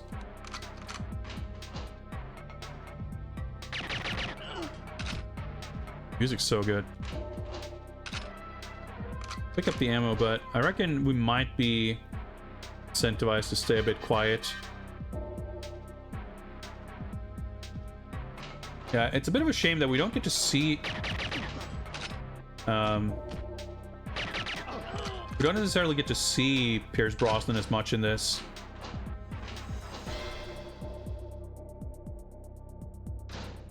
That's fine. Gain entry to lab area. I'm guessing these are largely in chronological order, so to speak. Note mine for the detonator.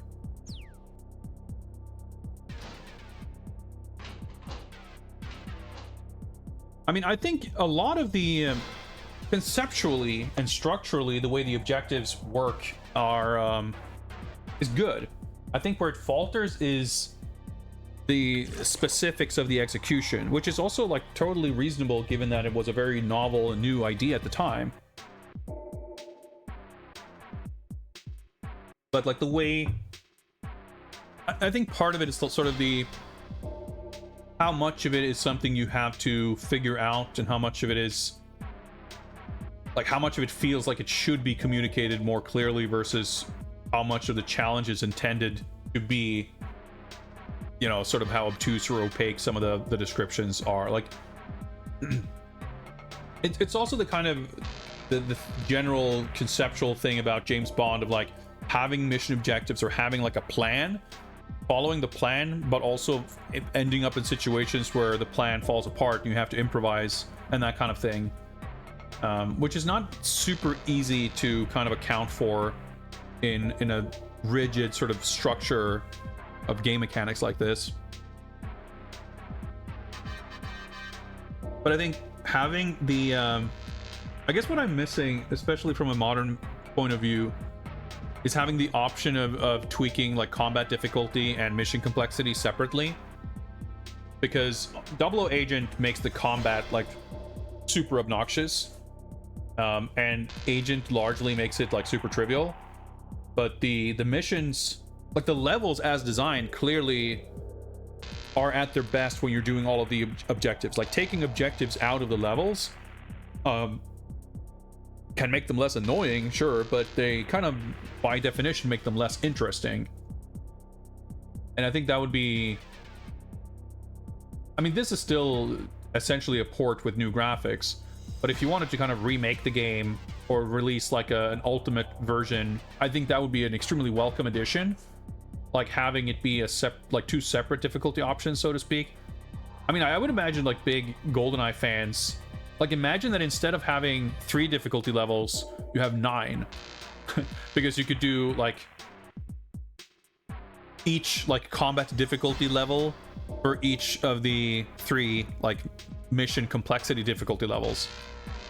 I'm sure plenty of GoldenEye speedrunners would be like super fascinated to do a run on like a version of 00 Agent where you only have to do the agent level objectives and stuff like that.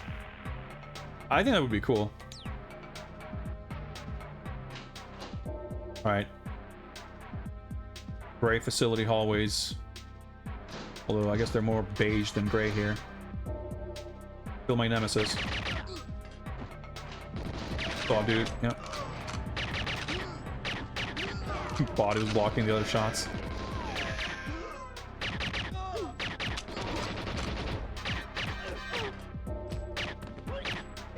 Sure, stealth matters too much at this point, but does this open a door? Security door activated. Oh, he was trying to open the door as I was trying to open the door. It made me close the door. Armor.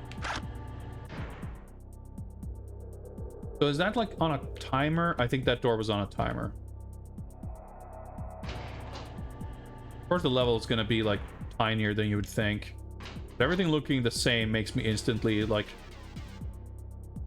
wary of getting lost. Door, wait, hang on. Wasn't I? Oh, did they open that door? Is that how I got in there? I guess it must have been.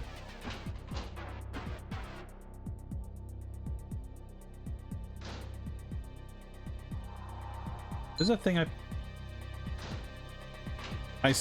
I like danced around on top of it and I still didn't pick it up. All right, so you're supposed to do that to get here, and that opens that. What was that door?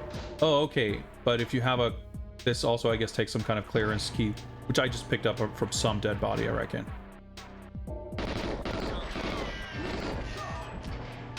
Kind of weird how the AK is like burst fire. But it still feels really satisfying.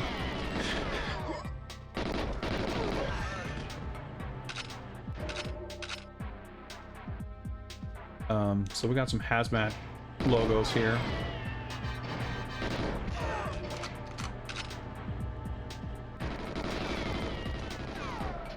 Respawning enemies. A little obnoxious. I guess I need to find someone. It sure looks like a game developer. Little soul patch ponytail combo. Do anything? Okay. I'm supposed to like tell a lab coat nerd to leave or whatever, right? What about this guy? I don't need them sticking around anyway, so probably a good thing.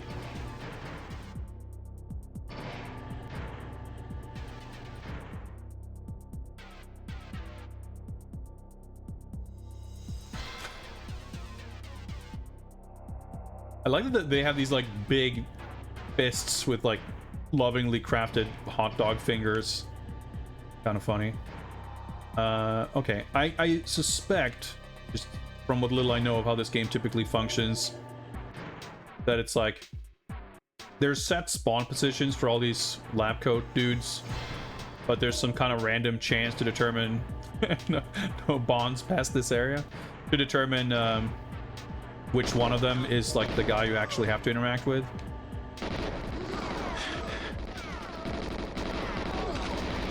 Seems to be the kind of way this game typically operates. Dude, the knockback on getting shot is so fucking hilarious.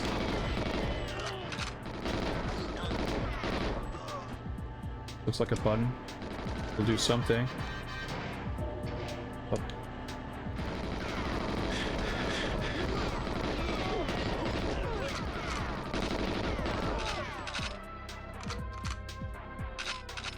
The way these guys also like keep activating doors, it's confusing. Okay, we're in the lab area, I guess. Armor here, maybe? Shadows are so dark, I can't see shit.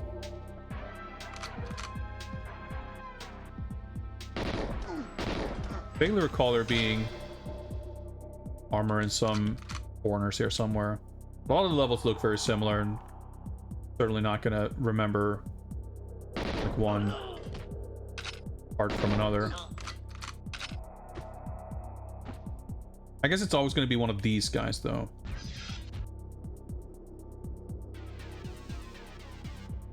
That looks jittery. Probably don't want to engage in some kind of firefight. These guys around, though.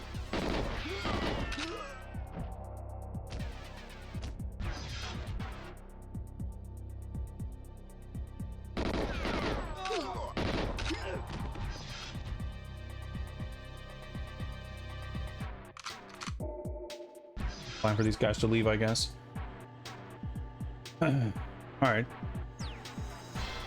So far, we've done a fine job minimizing casualties. I'm not doing great on health, I reckon, though. I got shot a whole bunch. Yeah, that doesn't quite render properly. I'm at like half health.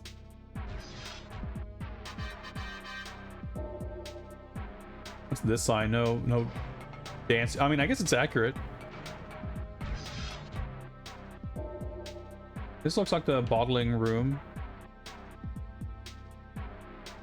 Did I miss the... I mean, it's... When I got shot up in that security room, I kind of figured this level might not be going great anyway. So if I had to replay it at this point, it wouldn't be too much of a shock.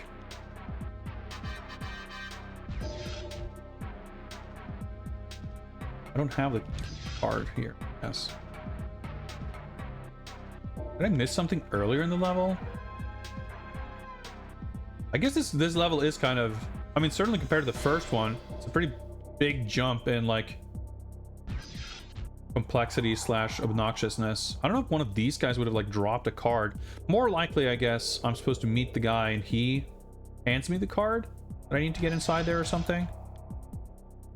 That would line up with the order of the objectives. But I think there's one place I didn't go from the security room. There was, like, a door on the other side. Like over there. I don't know where that would take me, but let's give it a shot. See if it's still open. That doesn't look very open.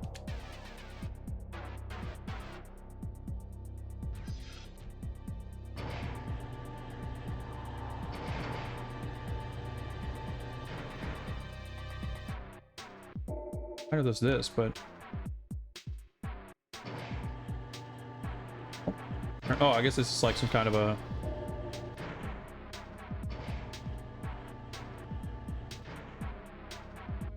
Got more scientist mans here. Just fucking miss every shot. Okay. Scare these guys first. I'm fucking almost dying. I was gonna say, it looks like he's got something for me. Time to leave, Dr. Doak. Need this decoder to open the bottling room door. Good luck, 007. Didn't leave an armor for me up here or anything? No. Alright, well, we're learning the level, so... there's not much left, but it kind of depends on whether we'll be assaulted by 24 guards in the bottling room.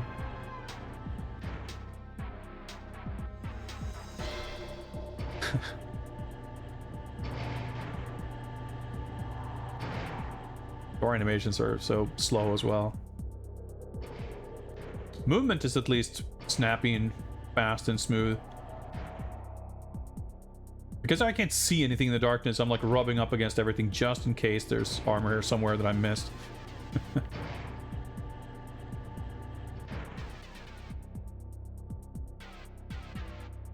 I guess it makes sense that he would always be over there, so you have to go there.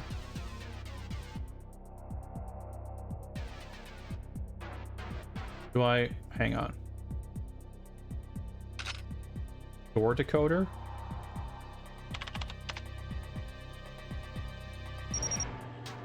Okay, that's how that works. Pretty good.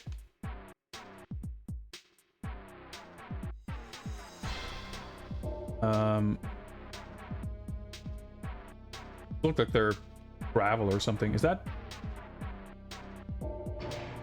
an old friend?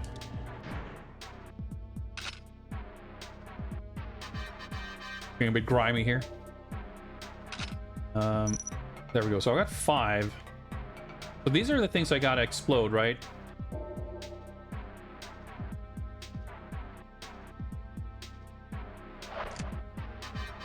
I don't really know where I need to place them exactly. I guess there's 5 like sets.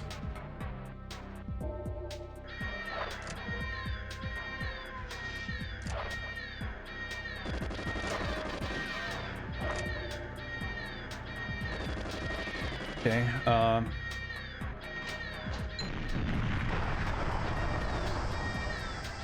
we good now? To double check. Yeah, looks like it. Let's hope this is the exit. Oops, okay. Look at that casual stride. Okay, we did it. I got a little bit scared towards the end, but we did it.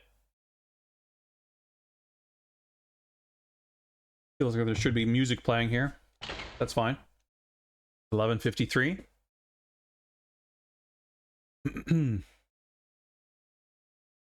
Head hits, body hits, limb hits, others. Is that hats or shooting them in the groin? Maybe, I don't know. Not really sure how precisely the game tracks these kind of things. Certainly has some area specific hit animations. All right, I'm glad we got that first try. Runway. In grand James Bond video game tradition, by the way, we're 3 levels in and we're still in the pre-credits opening sequence from the film. The server's runway is the obvious escape route from the Arkhangel's chemical weapons facility. 006 knew this was going to be a risky mission. His sacrifice should give you enough time to find an aircraft. So, obviously, we just blew those things up, got the objective complete, and then we left. The film plays out a little bit different. I didn't want to stick around to see what happened, but this is based on how this just played out. This is very funny because you read this and you go like, wait, what happened with 006? I guess he died, but you know, it wasn't very clear from what happened. Ormov, I guess, didn't show up either. Keep a cool head and you'll get out alive. Just be certain to knock out the heavy gun emplacements and missile battery, or they'll swat you out of the air like a silly fly. That's something we have to do, at least one of those things. No time for gadgets. Yeah, we gotta destroy missile battery. So I recall this being a little confusing to like figure out what that is. Because I guess that's different from that like big turret. We'll see. We got some grenades, which I think may be useful for that. I know the key is like in a house to the left or whatever.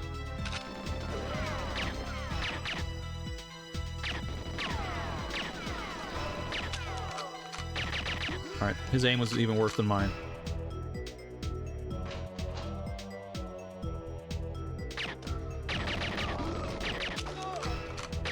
He just kept shooting the table, I guess. There's the key. Now I have to understand what a missile battery is and how to disable it.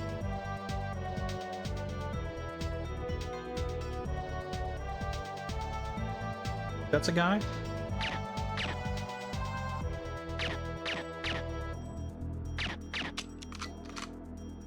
He's doing a little tactical roll over there. Think his gun went flying? I think we got him. Still standing up. Nope, he's not dead. Are those barrels? I don't know what I'm trying. It's getting darker. Let's explode it, whatever it is. There we go. That should have killed him. Hot jams. Yeah, some of the music is definitely more memorable than others, but... There's the plane.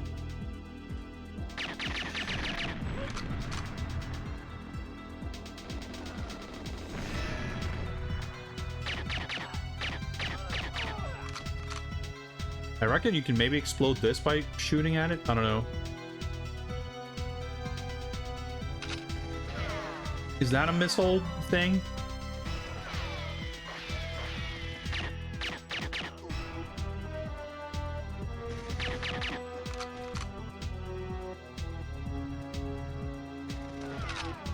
This is like a big chain gun turret thing, which I think is different.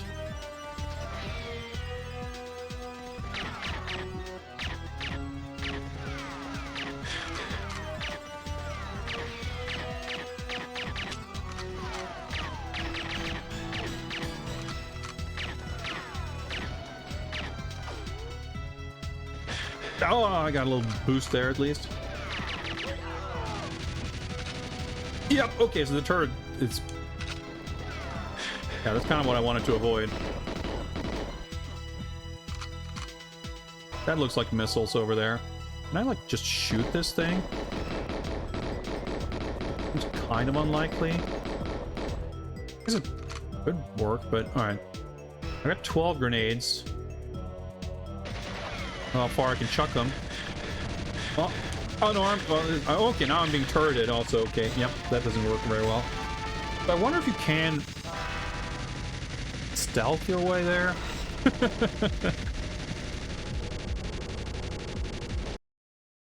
It's like not very obvious how those turrets work in terms of being aware of you.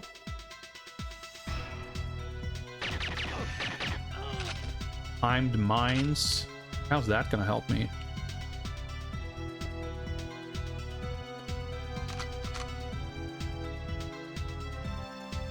Wanted to crouch. There we go.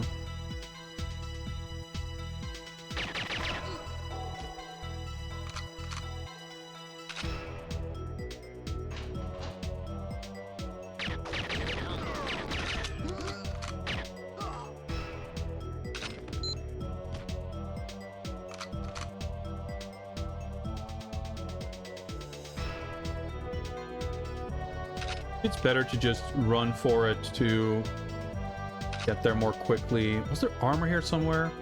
Down on the previous level, I remember.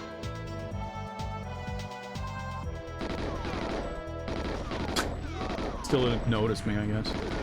I just want to shoot them so I don't get exploded by them.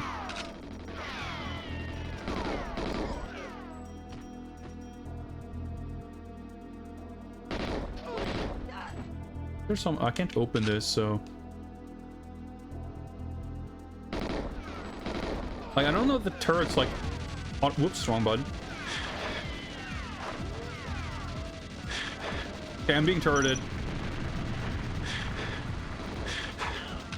Oh, man. Trying to find the correct weapon is pretty difficult. I'm being hit.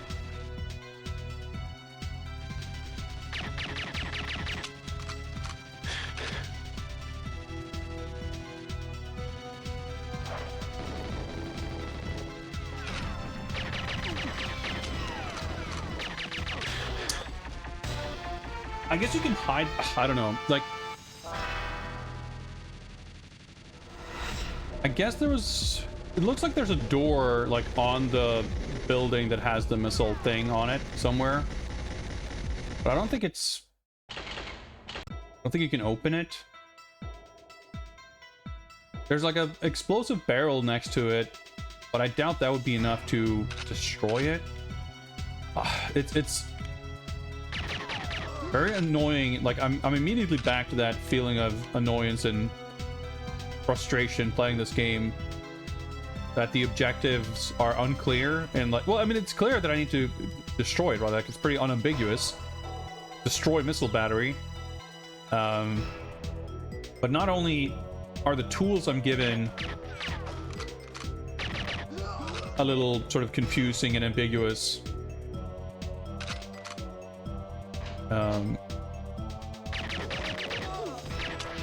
oh, he didn't notice me yet, I guess. But, like, the whole...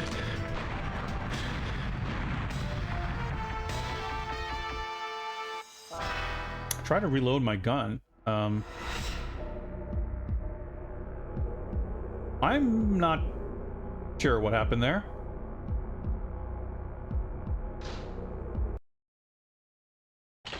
Try that again. The process of attempting trial and error is in itself awkward. when you have these like gigantic turrets and shit.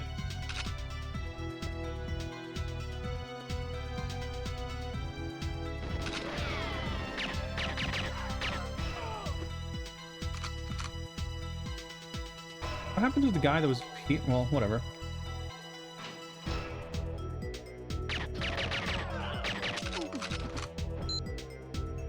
Yeah, let's hope this room doesn't explode this time. Good. We're good. Like, you've got that giant-ass turret. I guess, I don't know. The objective texts seem to imply that you should / could destroy that as well. I guess if we can, maybe that's something we should attempt, just to make it a little easier to survive fucking around by the missile thing.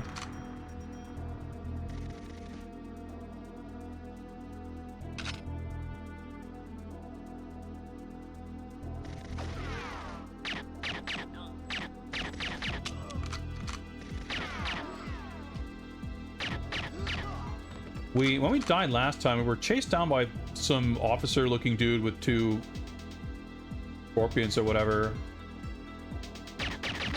So I wonder who that is. This isn't someone that we like saw in the level, so I'm not sure if that's someone who like spawns in or something.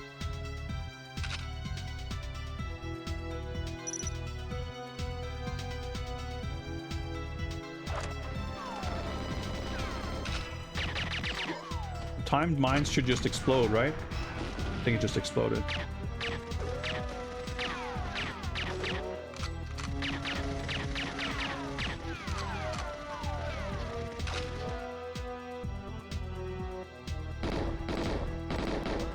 He just threw a grenade, but it didn't really get very close to me, so that's okay.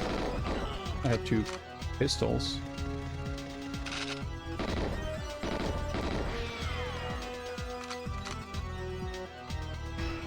Doesn't really look like this thing is this. I guess it's darker. Is it disabled? I have no idea. Whoops. It's just like research. Oh, I got this good weapon.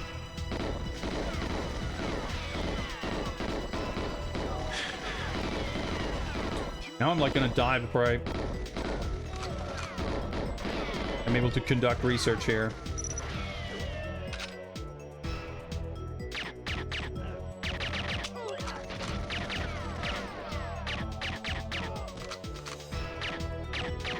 Okay, let's just... Okay, that looks exploded now. Okay, you can explode it. That's good.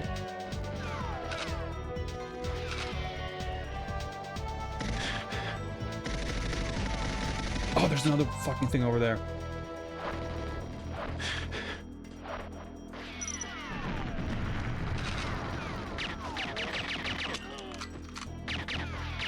Did that thing explode? Oh, it didn't explode yet. Okay.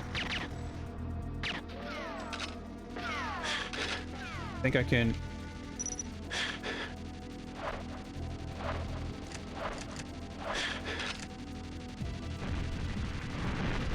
Okay. Oh, fuck. All right. I figured out how we can do it. Okay, so we need the timed mines because the grenades are going to like bounce around. Oh, this level sucks, dude. Like, even if there's a way to do this that's easy and reliable and straightforward, the fact that it's like so unintuitive is in itself annoying. I wonder if I maybe shouldn't pick up the grenades.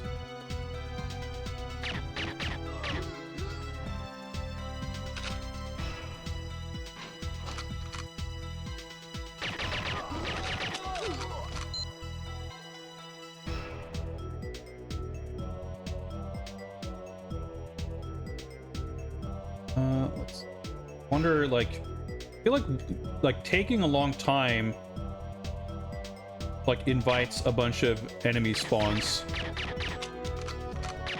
That's gonna make things more difficult. It's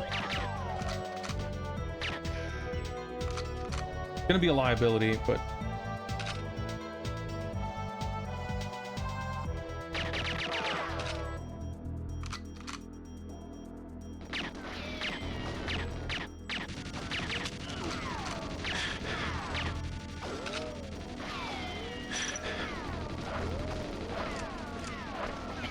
Fucking aim.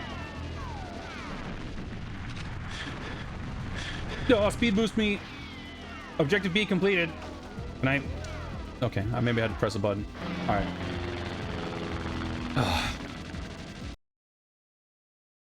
Those turrets are just so stupid. Even if you can disable them, like, it's, I don't know, it's annoying. Oh, we did it. Okay, we made it to mission 2, Severnaya. However, I think pause the timer there, because I have actually been live for 2.5 hours. Currently almost 4 p.m. My sense of time is completely whack. But I need to take a short break. I shall step aside for a couple of minutes, and I'll see you guys briefly, and momentarily, I guess is what I meant to say, for more GoldenEye action. See you guys in just a little bit.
All right, I've returned. And we are now ready to go. I can remember how to resume timer and things like that. Oh, we got that covered. So let's see what's up next. 7-Naya Part 1 Surface. Power down communications dish. Obtain safe key. Steal building plans. Enter base via ventilation tower. I was gonna say I recall this and some upcoming missions being pretty annoying, but honestly, thinking of it, it's like I think that statement is going to apply to most of the rest of the game. But we'll see how it goes. Spy satellite has detected increased levels of activity on an old observatory complex near Severnaya in Russia. Other sources have confirmed the shipment of a large amount of computer hardware to that location and an influx of skilled personnel. Might be coincidence that there's a new head of the Soviet Space Weapons Division, your old friend General Odomov. Or it might not. Penetrate the base, figure out what's going on, blah blah blah blah blah. Look for a safe. Looked over the recon photographs and I advise you to stay clear of the main bunker entrance by the helipad. However, there seems to be a ventilation tower nearby which would make an excellent spot for a covert entry. You ought to power down the comms dish too. No point in letting them tell the whole of Russia you've dropped in. Gold, wrap up warm, blah blah blah. Okay. So power it down. Okay. I want to say this is one of those missions that has a bunch of annoyingly infinitely spawning dudes in it. 4 years ago. Okay. That fashionable winter coat. Still wearing multiple outfits? Yeah, I guess so. Like, I guess there was supposed to be some kind of system determining which model is actually shown.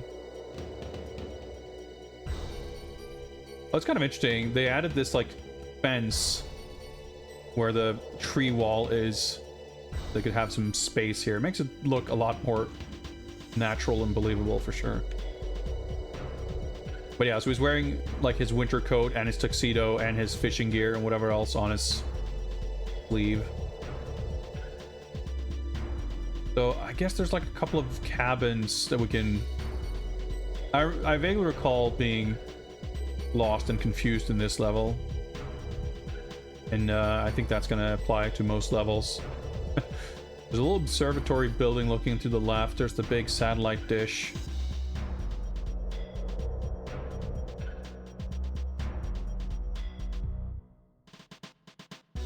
He saw me, I guess.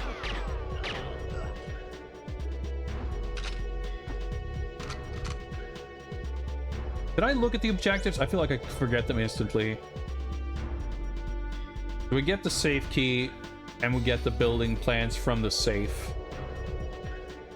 Powering down the comms dish, I guess, is something we do at the comms dish.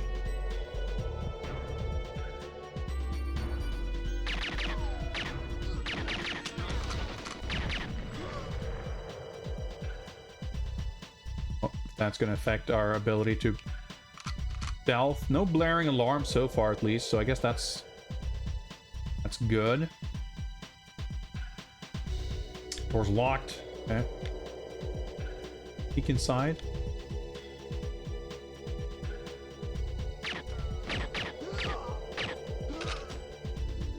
Figured I'd go there first and then to this hut, but maybe this is where we go first.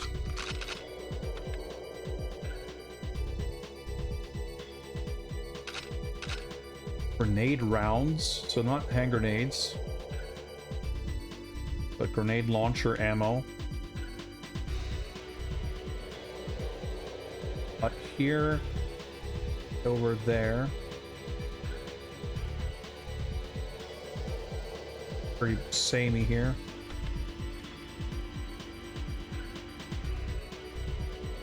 Okay, just a monster closet, I guess. Fully empty.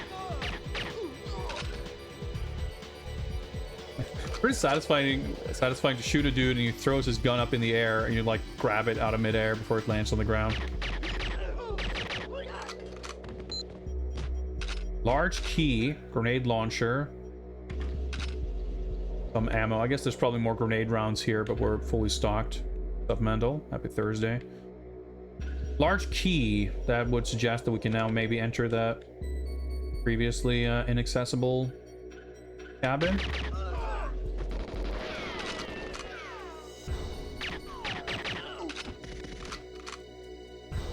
Like a clob.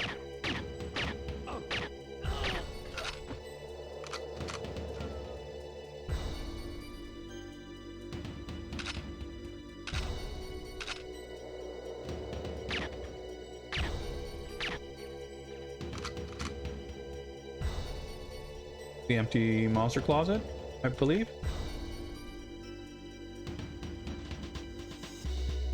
I think this is...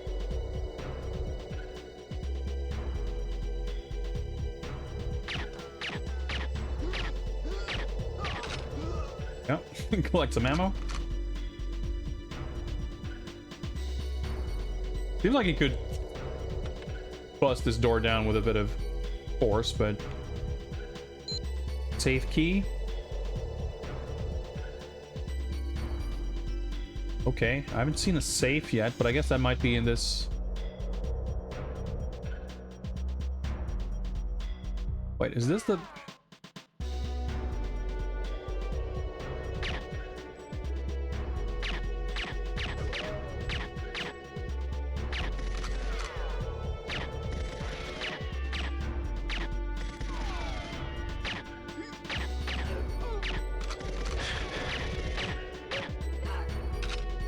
Did the briefing tell us anything about where the safe would be? Not pay attention. Well, let's not stand right next to those while I'm being shot at. I guess the safe could be in the satellite dish? I could have literally walked right past it in one of these little sheds without realizing. Not rule out that possibility.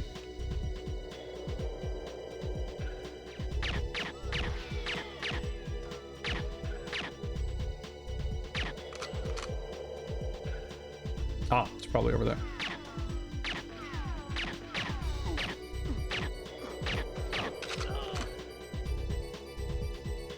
I don't know where the the main bunker building is.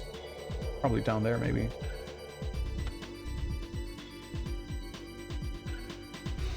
That looks like a safe.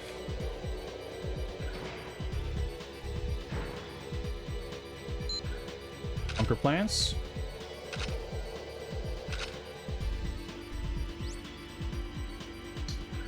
Power down communications dish. Okay. Do I grenade launch it? I feel like that should work, but it's pretty huge, so I don't even know where I would aim. But I do recall you go inside here. And at least, so probably like a control panel or something inside. I have to guess. I do remember these little staircase bits.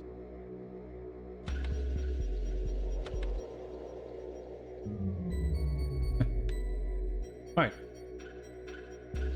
Probably good to peace out then.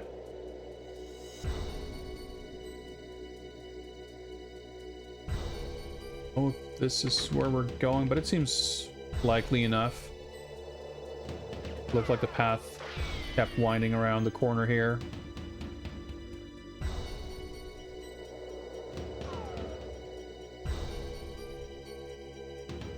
I guess not.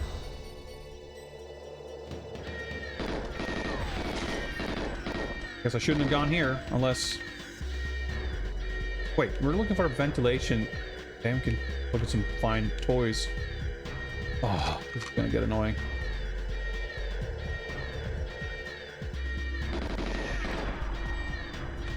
I don't know if that does anything at this point, but...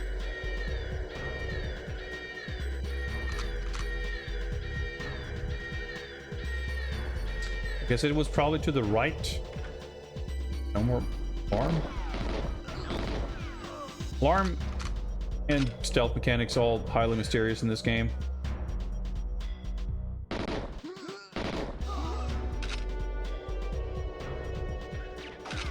Guys, it doesn't look like there's anything over here, but I guess everything's pretty well hidden by these big piles of snow. Unless where I got the safe, I guess it wouldn't have been past this. Looks like something. That's a helipad. This is a ventilation shaft. I guess so, probably. Doesn't look like a main entrance, so let's sneak our way in here. Just double check that we did everything. Enter base via ventilation tower. That's this. Hope so, anyway.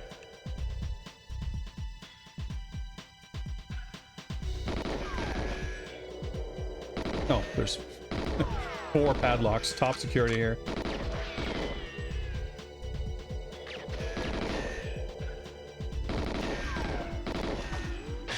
Ah! Getting shot in midair. Okay, we made it.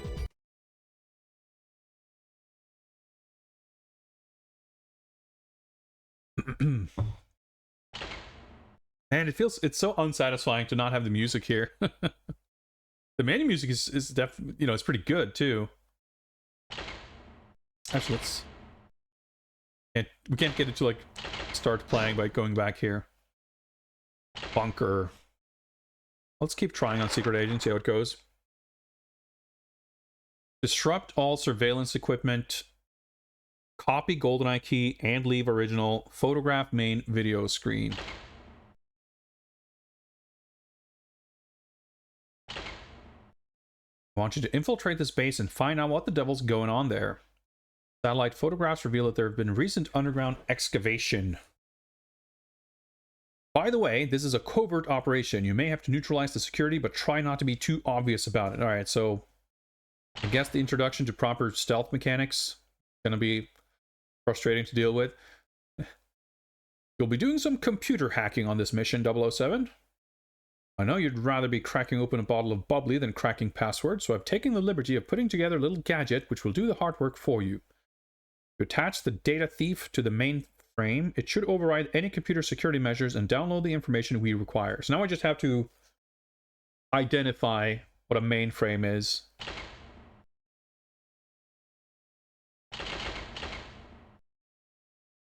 And try to figure out if that's even relevant to our difficulty level. I feel like this might be we might have reached the point where we might want to do agent first. I guess there's no mention of guns, like not in his hand properly. No mention of Natalia or anything, so I guess she's not a factor just yet. Oh my god! I was gonna stun lock him, but then I had to reload.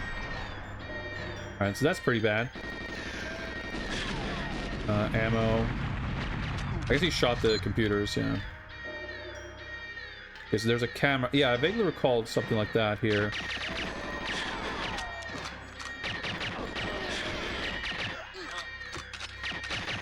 Like, once the alarm's enabled, it's just like, it's gonna spawn constantly.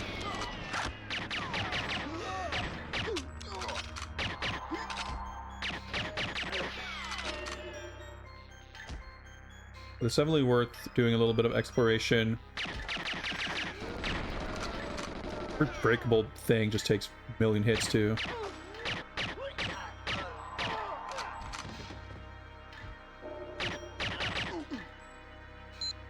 Okay. There's an enemy somewhere that just drops a security key card.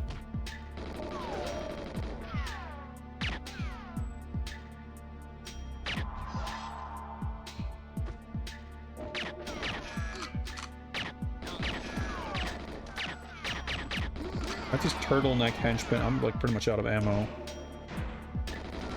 This is where the level starts? Oh yeah, the camera just saw me. XBLA stands for Xbox Live Arcade. Downloadable game service for the Xbox 360.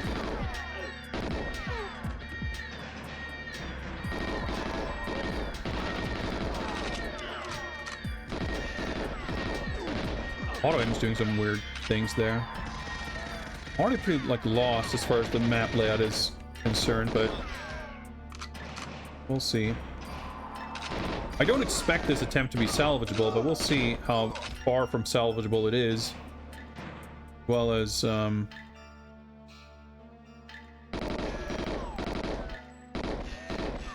guy's not very attentive, but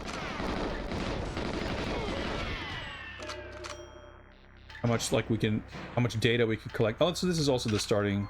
Okay.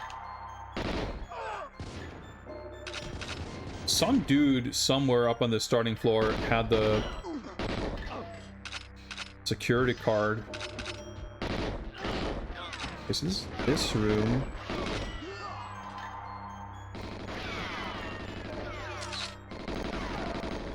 What was I supposed to take a picture of? Okay, that thing.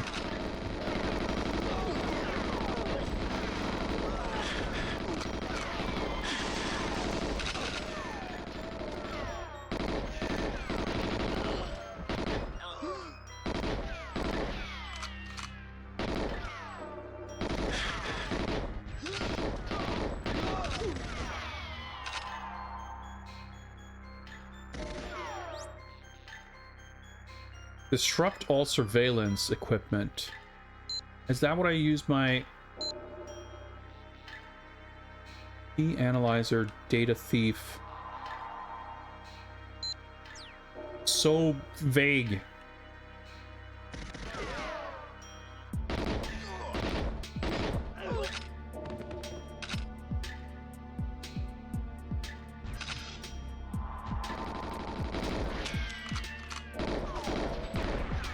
Oh, shit. So that was actually... Okay. That's not the reason I shot them. I just didn't want to have to deal with them.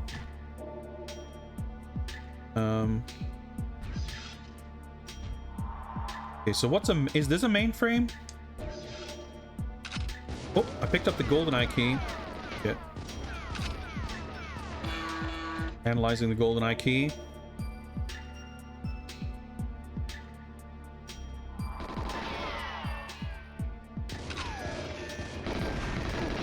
Luckily that table exploding didn't kill me.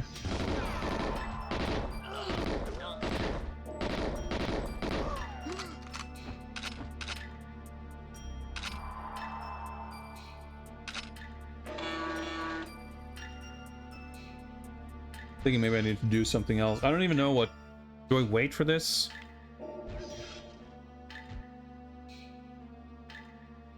I feel like Q could have told me something about this whole thing. Like, no one told me anything about anything to do with the...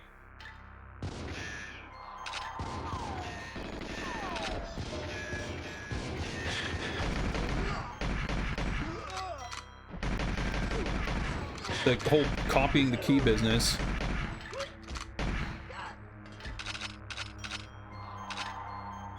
But, like, did I need what I need to do with it? The data thief... Yeah, okay, never mind. I can't equip it. I can't use it.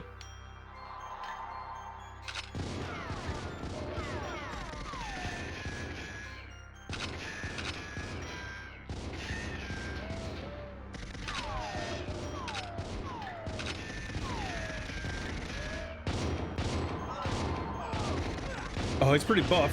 Here we go. I guess he's got body armor.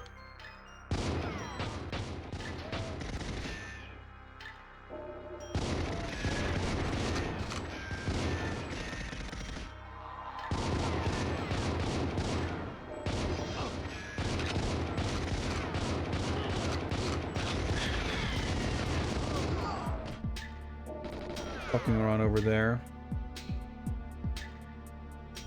We got the cameras, but how do I...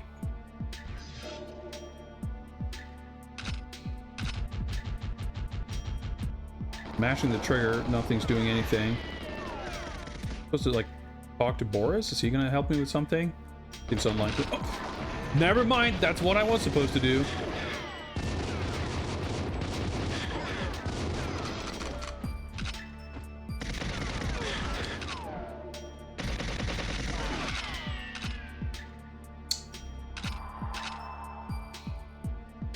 But what about the...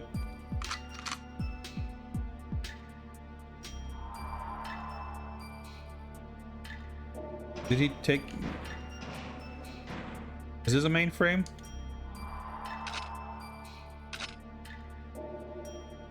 Has not been activated.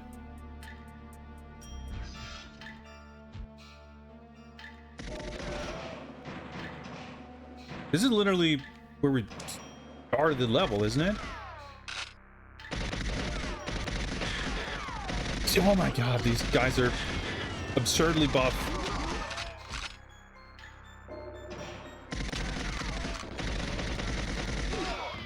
I feel like I understand this level less the more I play. What does it mean the computer hasn't been activated?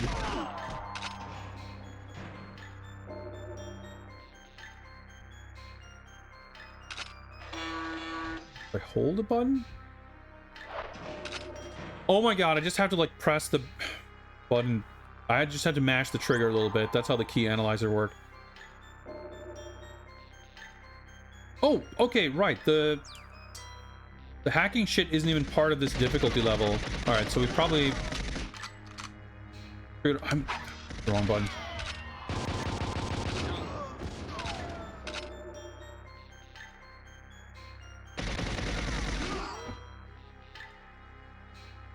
Is this openable? Okay, good. The fucking hit stun affecting you as well as the enemies. The explosion could have killed me. Get out of the way, Boris! Jesus, what a fucking mission. Alright, but I guess we did it. Against all odds. I got like mega destroyed super quickly and then we just somehow pushed through. That was a mess. But I'm glad we didn't have to redo it. Mission 3. Kyrgyzstan. This, not really part of the movie, I don't think. Photograph satellite, obtain telemetric data, retrieve satellite circuitry. There's always this, like, tech, gadget, spy mission shit that's, like, so confusing. Alright, minimize scientist casualties, at least, straightforward enough.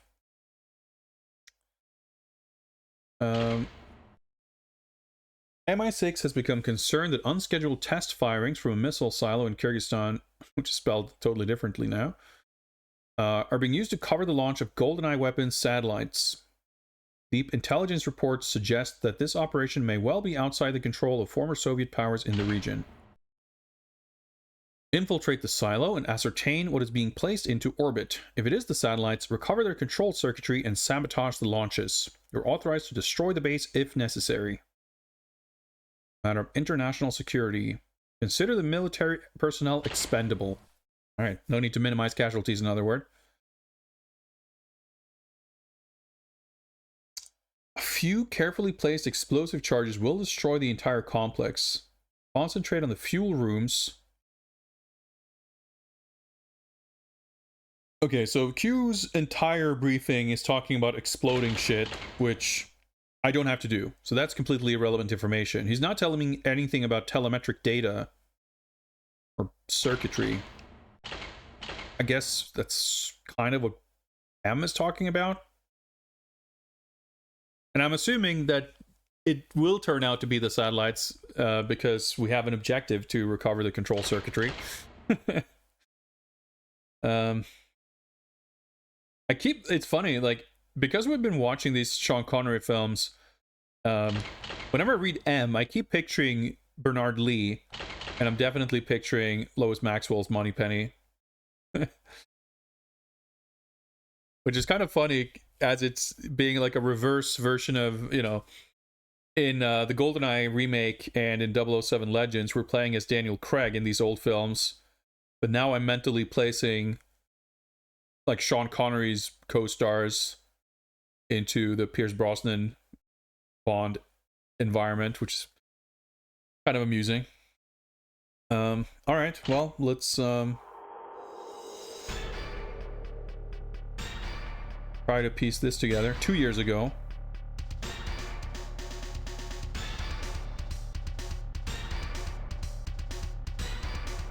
Bond soup. There's a timer. Okay. Explosive. Okay. Well, I guess we don't need to worry about the explosive charges then.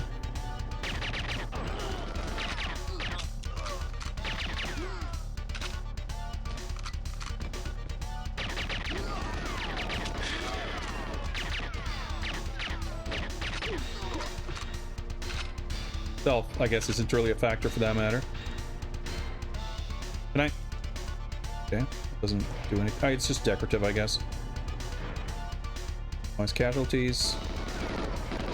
This is the level where we just gotta move between a bunch of these rooms, and I have to figure out what the fuck anything is in terms of stuff I need to. Yeah, so obtain telemetric data is probably like a black square inch floppy disk thing in a corner somewhere. And the same probably goes for satellite circuitry. So we got to go into a room where there's an object that looks like a satellite that we need to photograph, and I think that's kind of what we really need to worry about. Or I'm pretty much dead, but there might be body armor somewhere. Being able to get shot while you're pausing is like... There's someone there, I guess. Okay, it's not any less pitch black.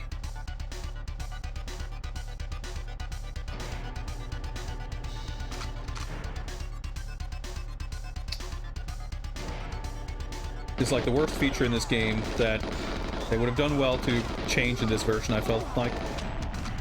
Like, the game doesn't pause when you hit lingering flames. The game doesn't pause when you hit start. The game pauses when Bond is, like, finished looking down at his watch, and it takes, like, a full second. Even the fact that it takes so long it's like, annoying in and of itself. That's the satellite, okay. This is a totally different intro camera angle. We didn't see this last time. We saw like someone's shoulder in a wall. That feels like it was a bit of a glitch. That seems more intended.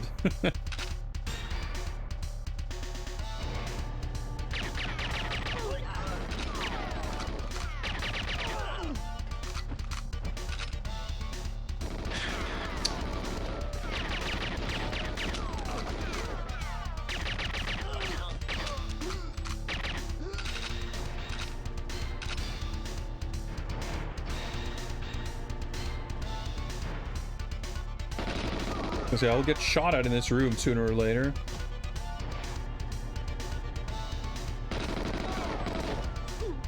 Oh, there's a guy there.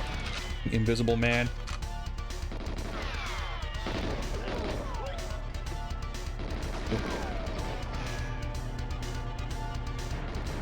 Okay, this is a trick room, I guess. But that's good to know for next time if we don't make it.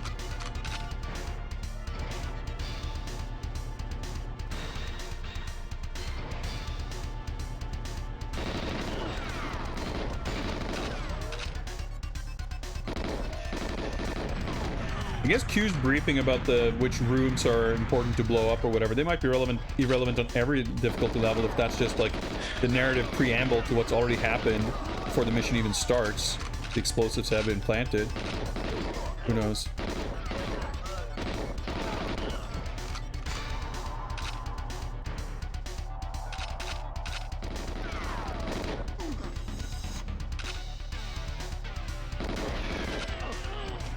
Okay, is there an item I need to collect in this room that's impossible to see? Scavenge these corners just in case. I picked up a key card. That was probably necessary.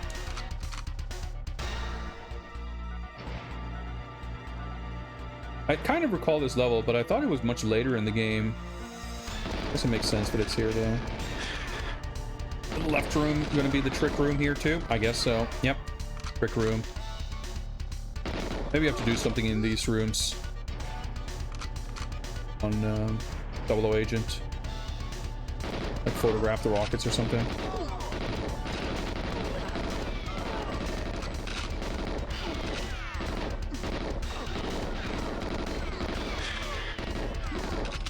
Can't shoot over the stairs.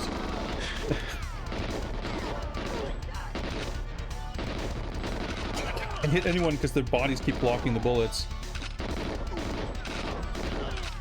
The whole like hit stun mechanic in this game is super interesting. Kind of means you picked up a DAT. Okay, good. And another key card. That's still not the satellite. Second. Wait, hang on. We still have 4.5 minutes, so time isn't too much of a factor. Right, the circuitry. I'm pretty sure at least the satellite is the thing we saw in the opening, right? Okay, yeah, we don't need that. Okay, so I guess we do have to explode stuff on 00.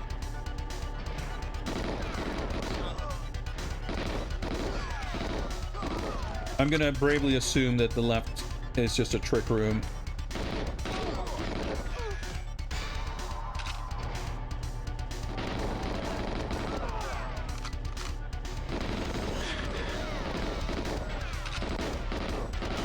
So many dudes!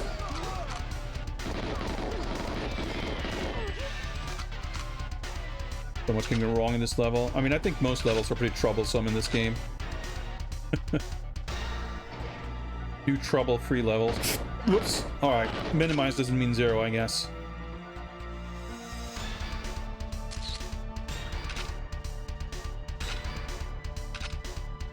Okay.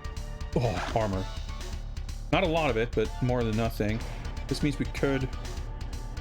As long as I figure out the circuitry and I haven't missed it, we can still actually complete this.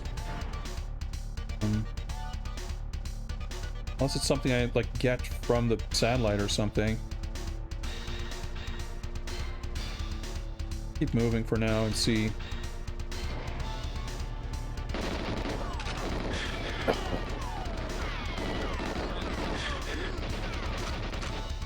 This game unfinished. I guess we don't know for a fact. We do know that this leaked build is not a final retail ready build. Because it doesn't have the...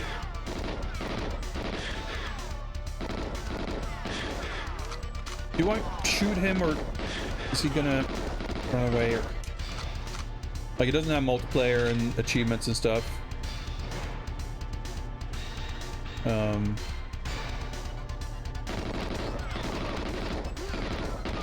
Maybe this is the exit. Let me check this direction.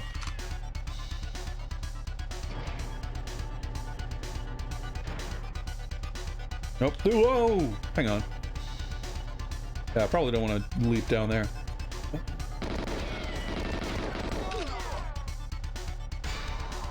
There's no way of knowing, really, if there is more completed work beyond what's in this build.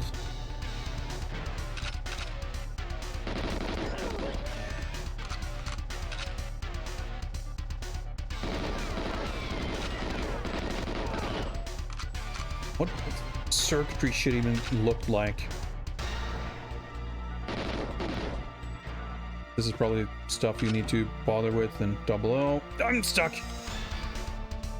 Shadows are pitch black. That looks like the exit. Retrieve satellite circuitry.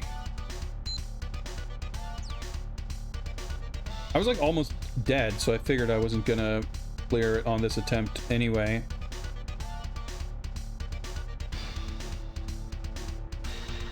I don't know that the text description is going to help me understand the objective any better. I mean, I probably do have time to go back and get what I need to get.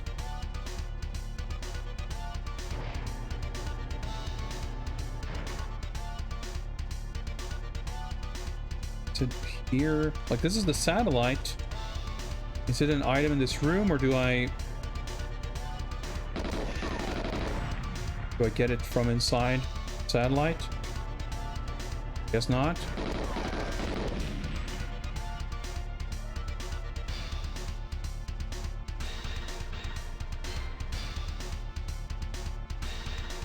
Do you remember this being obnoxiously sort of vague and confusing? But I guess that goes for a lot of these objectives. Maybe in that earlier room where I was like, well, I got the key card, that's probably all I need in this room. Destination imminent.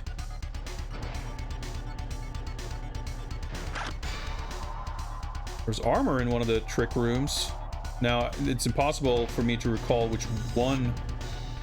Okay, well, it's after this, like, rocket thing. Oh, we'll try again. Are we not supposed to plant the explosive? According to the story, yeah, but it's not an objective in this difficulty level.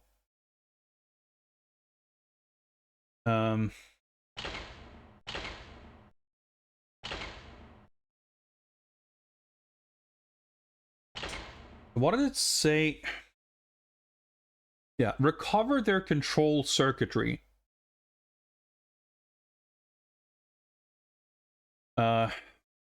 Ascertaining what is being placed into orbit means collect the telemetry thing, and you got that from a tape from one of the scientists, I think.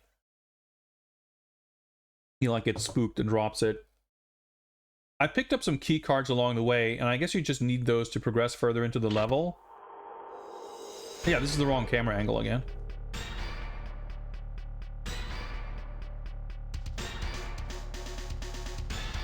So I probably would have just been stuck on a door if I hadn't gotten it. So the key cards are just kind of get those naturally.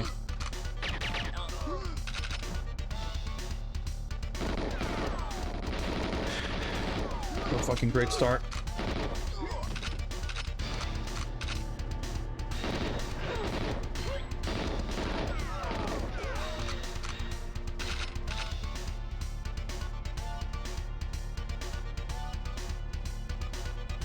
Trying to be a little... I guess you wouldn't find the... Okay, so there's circuit boards here. I didn't complete the objective, but I guess I got the... There's the key card. Things are so hard to see.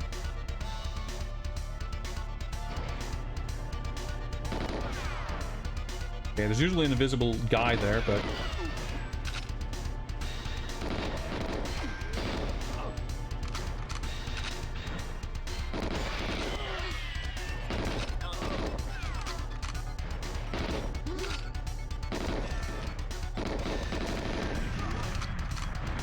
Gonna explode the other barrels. I thought.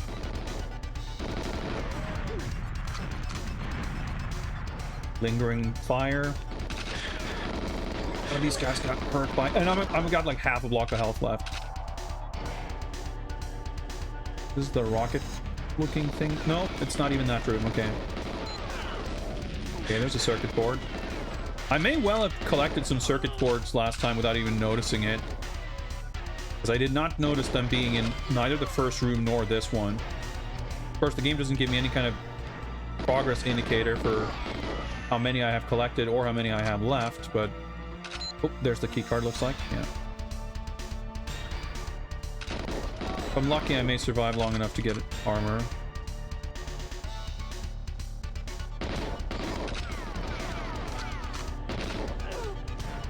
Armor here. I didn't see that guy barely. It's up there too.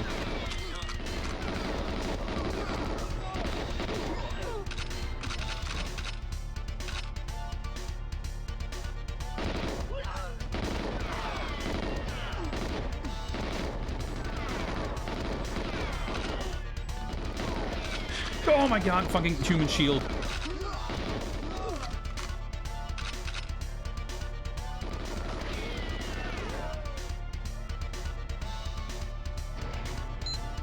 Circuit board. Objective completed. Okay. What's this? That. Okay. I fucking almost missed that one.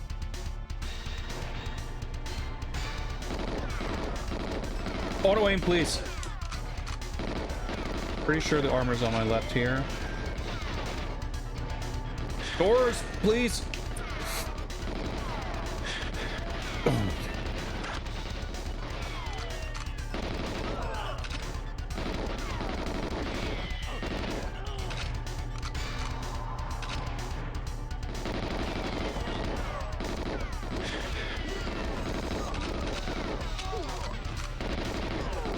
And this is intense.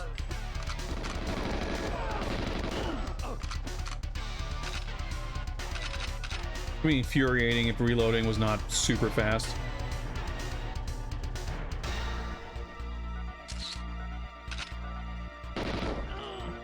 we get everything? I think we might have. Yep. Okay. Still gotta survive though. Oh, there's more armor here. Okay, I think we're good.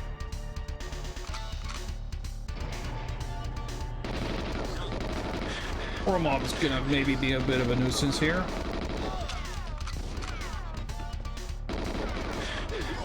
But I think, yeah, we just need to like trigger him running away, right?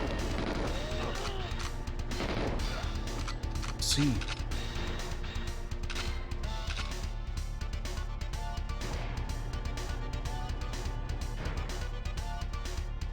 We don't have to deal with him and his invincible ass.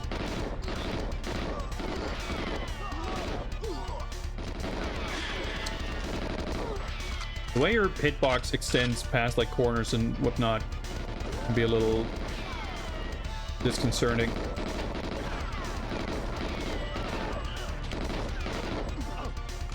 Point blank hit sparks. Okay.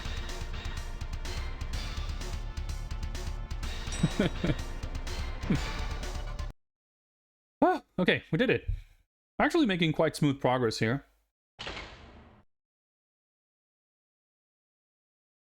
I am, however, not really feeling much confidence from my previous playthrough. I mean, looking at the clock, we're probably progressing faster than I did when I first played it on N64. I'm just guessing.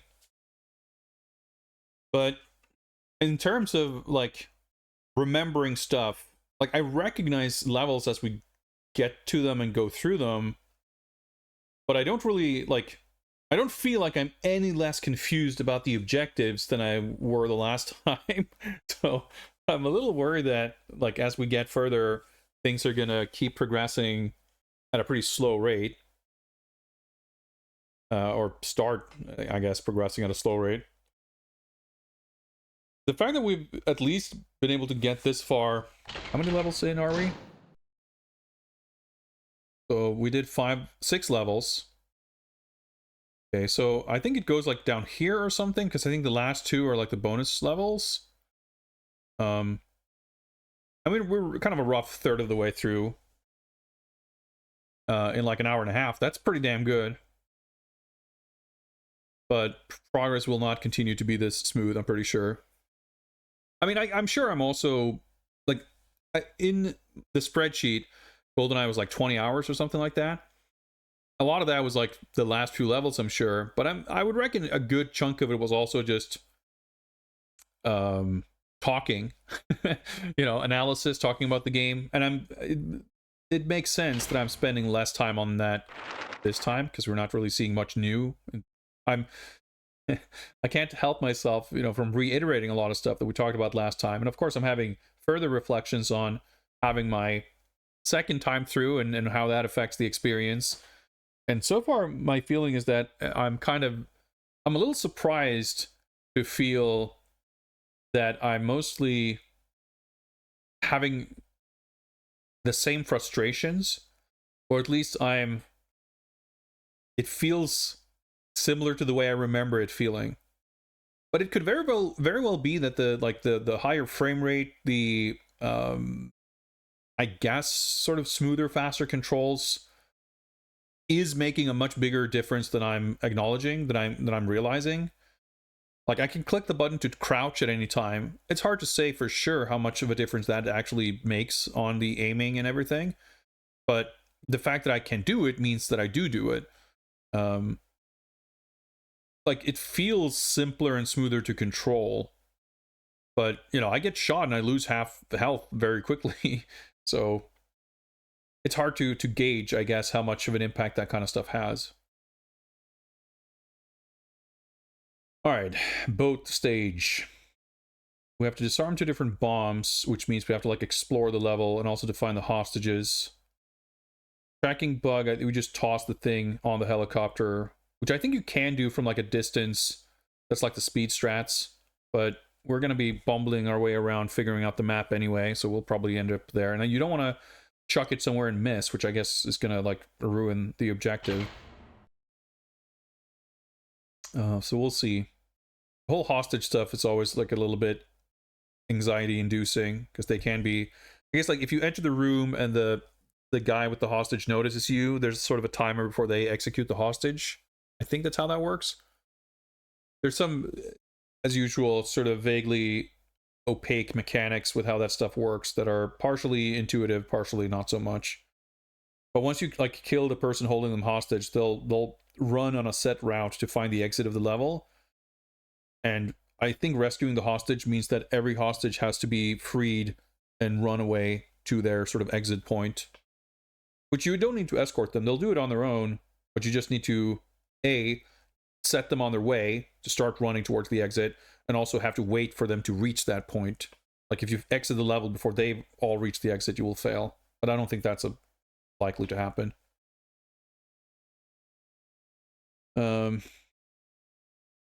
Demonstration has been postponed. Hostage situation is a little bit of an elaboration from the scene in the film. Best chance we've had in years to get a lead on Yanis. French are prepared to play along with an entrapment scenario. We need you to place a tracker on the pirate so that we can trace its movement after Yanis steals it. This must go smooth, 007. Well, I'd hate to disappoint. French have kindly given us technical details of the pirate, so I've managed to convert this tracker bug into quite a clever little chap. Undetectable and will lock out weapon firing. Yeah, this chunk of plastic that would just chuck on the hull of the helicopter. But that's fine. And I trust Q.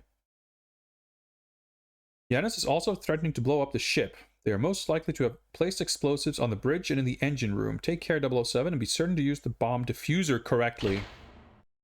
Oh boy. Xenia Onatop, one of Yanis' main operatives, may be on board the Lafayette. They say she has thighs of steel. Just be sure to stay out of their grasp. See about that. Okay. Okay, those textures don't look quite right. All the lighting looks very strange in this.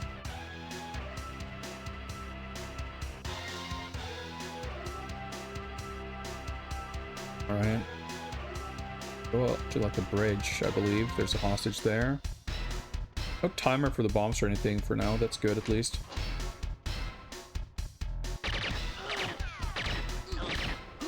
Wait! Oh my god, there's a guy in the guy. I didn't see this guy because he was like inside the hostage.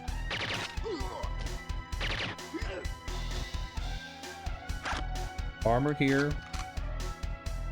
You're allowed to let a few hostages get killed, I guess, or at least one.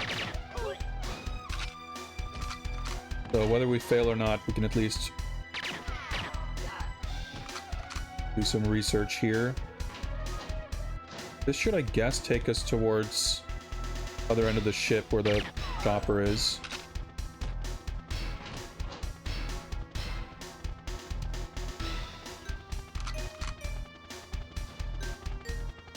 Right, pirate. Euro chopper. I guess the rotors are like invisible from above. There's like one-sided polygons because we saw them in the cutscene when we're like looking from below. Okay, that works. Good to know.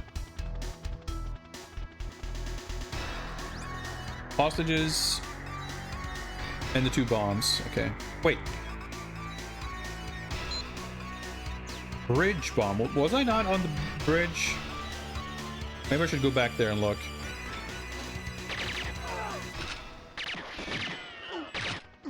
Hostages?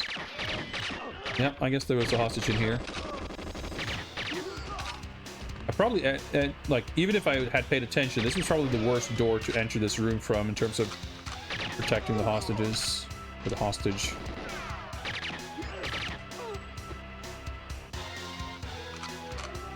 Going about as poorly as it could. Well, I mean, I guess I'm not dead.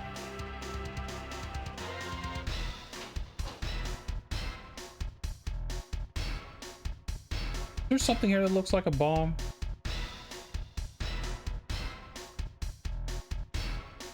I mean, this is the bridge, right? I was gonna say, is that a bomb? I hit A. It looked like the modem from the first level. I guess that was a bomb. And I guess that's how you don't use the diffuser correctly. All right, we learned a little bit.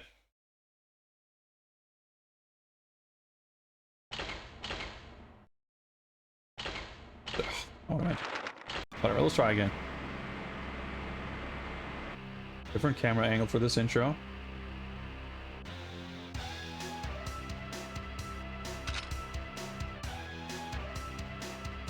So, okay, 3 guys on the bridge.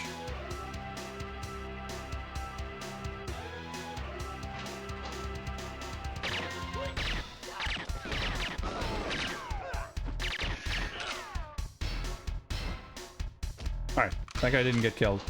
Okay, that looks like a bomb. Let's maybe not. Oh, hostage!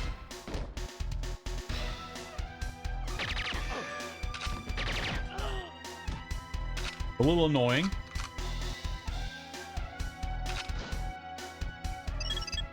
Okay, how that works. This door's locked. Okay. Here.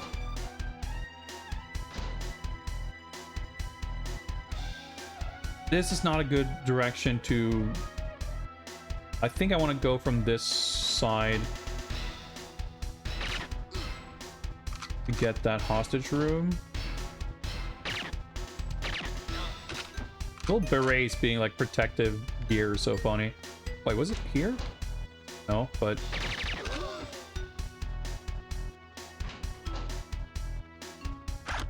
Oh, there's the armor, which I totally forgot. Good thing I got that.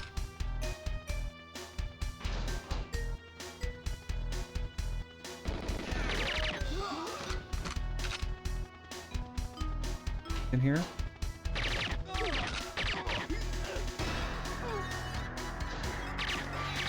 There's a hostage in this room. Oh, okay. The other hostage hasn't been freed yet. Oh, there we go. Oh, yeah. How the fuck are you supposed to get clear out? I guess I don't know. I guess maybe it's only the one guy who's right next. Like, I figured any one of the guys could execute the hostage, but that might not be the case.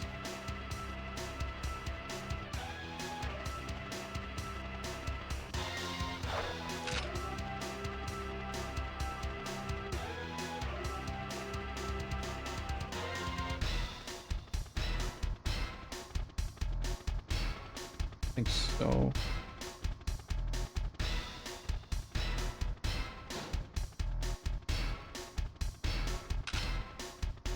So now we gotta go downstairs.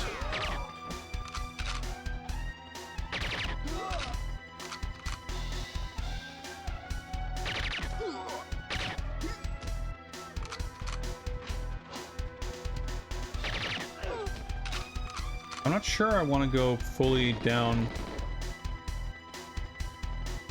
about the whole map layout situation, but like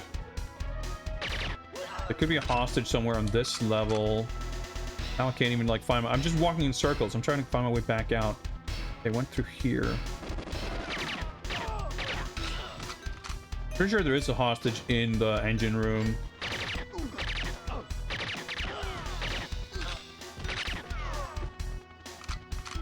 So let's go here.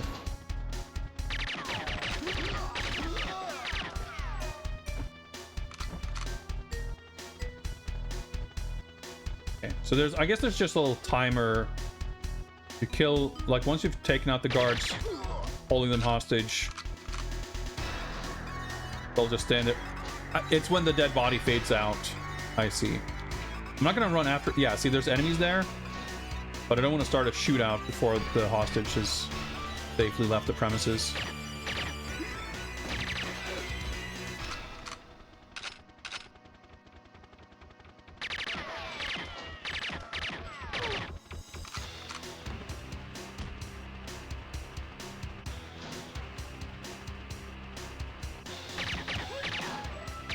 I fucking almost... Okay. Yeah, okay, he was released there. There's the bomb!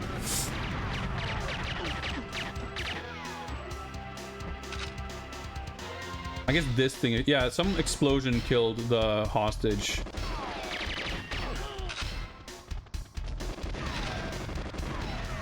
big as some crossfire that I guess we can just walk through this. I see. Okay. Okay, let me just check the bomb situation here. Where'd the bomb go? I mean, I guess it didn't explode. Just mash the button. Maybe it fell down.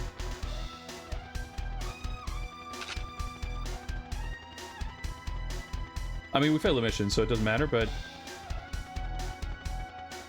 easier to see this way. Like, the bomb was... I saw the bomb. It was on that little computer panel, which I was walking, and then someone shot at me from behind and exploded this.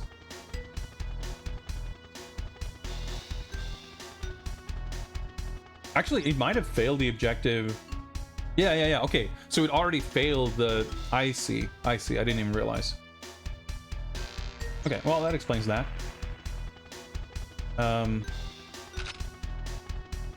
But let's try to figure out... Can we get out? I guess these all wrap around. Okay, I guess there's only one... Oh, maybe not. I was gonna say one entrance or exit. There might have been one on each side. I'm so... like, my sense of direction is not very good. I get extremely lost. I guess I didn't realize we were using old graphics. I think we just go back to where the level started, correct? We should be able to go around here. Is it down here? Well, there is a boat here at least. Yeah, okay. I just figured it would be good to know where the level ends. But if we've taken care of everything else, it's like not a concern.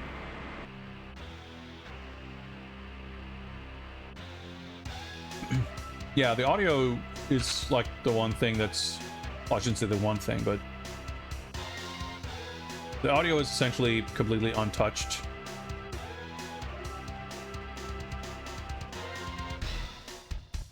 So I guess the first time I went through here, I didn't kill the one guy that's actually important that you kill.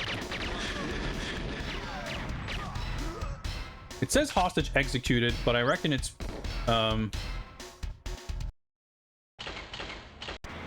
he died. He wasn't executed per se. I think he just died from a collateral explosion. And it's a little awkward of an angle. Maybe I should try entering the bridge from this side. Shouldn't give me a better vantage point for that guy. Yep, that was a lot more straightforward. And I'm not going to chase that guy.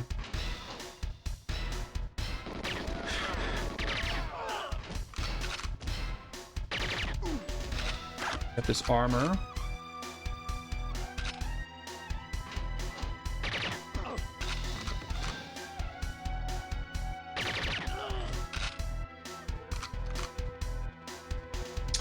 So what about the room here? I guess we can get a little practice here.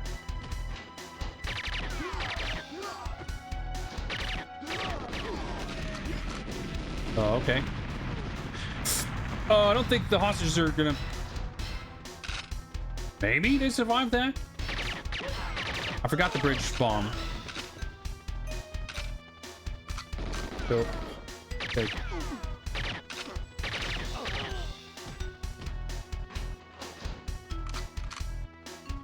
Go take care of that.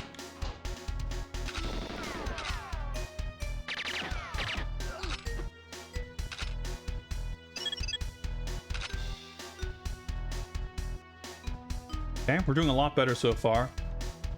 I think the hostages are all alive so far. Not positive.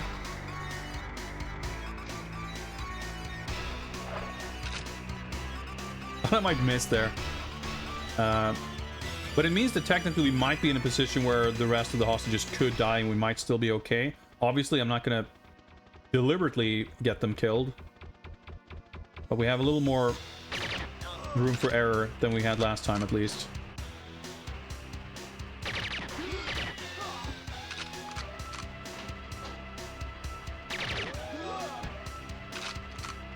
keep forgetting if there's...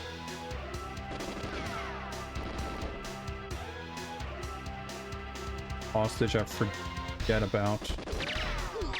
I guess I don't know where anything is in relation to anything else anyway, so it doesn't really matter. There are hostages in the engine room. I think there's 2 of them.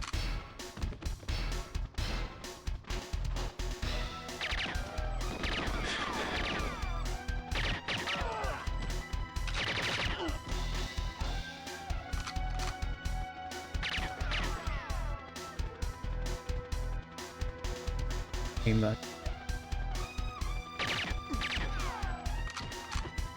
These guys are here. But I think the guy by the other hostage is still like sort of idling.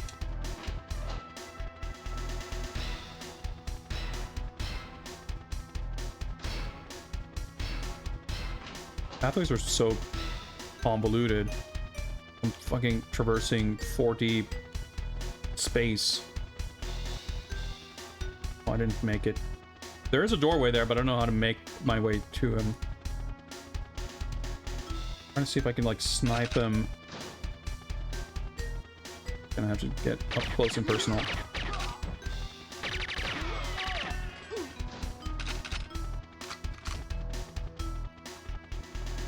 Now that I'm not being shot at by a bunch of guys. Okay, I think we're done. As soon as that guy's left, I think... Unless there's another hostage here, which there might be. Yep. Fades out, and he leaves. Okay. That's the, like...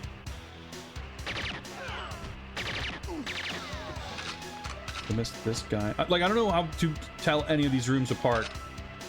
All these, like, extremely tight rooms and hallways.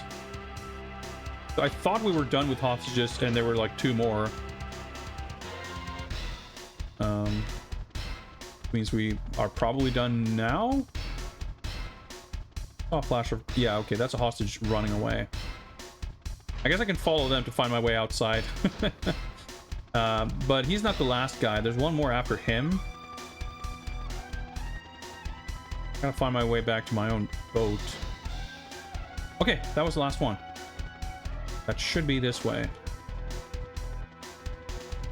Navigating this level is a little bit of a nightmare. Just double check. Yeah, okay. That wasn't so bad. Hostage. Oh! Oh, yeah, okay, so... Yeah, I figured there was one more. So we completed the objective, then after we completed the objective, there was still a guy who hadn't left yet, and then he left. So that probably means that on this difficulty level, we do not have to rescue every single one. So once enough have escaped, that counts. But like one of them, I think, died, maybe. And then one of them was like an extra, and he got rescued. Either way, doesn't really matter. But it's a little bit mysterious how it works. But we did it. That's what matters. So that's the 6th level completed, I think.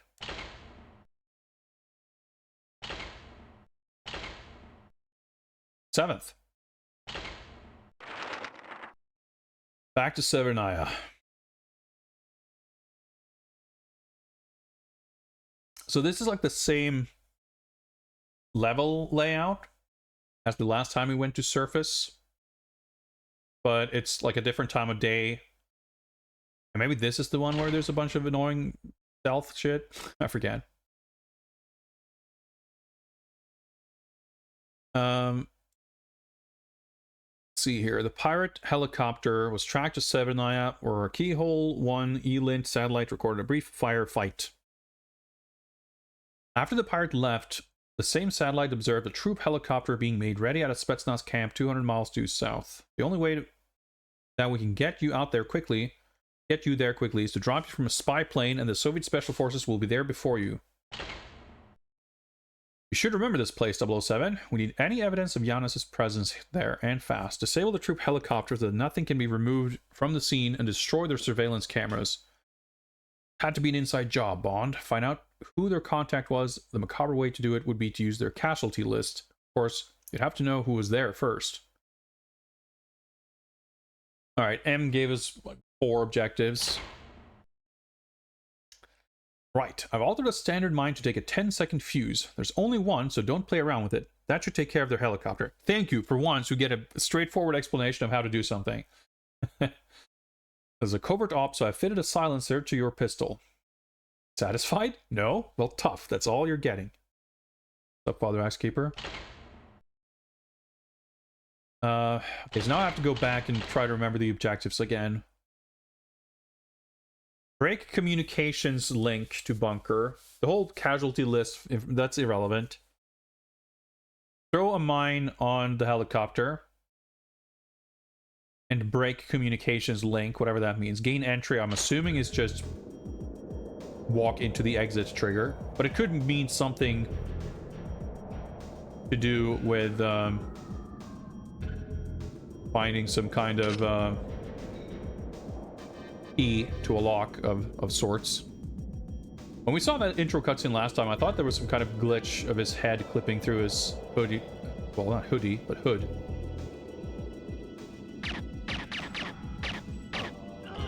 Turns out it's got a little patch on the back of the hood.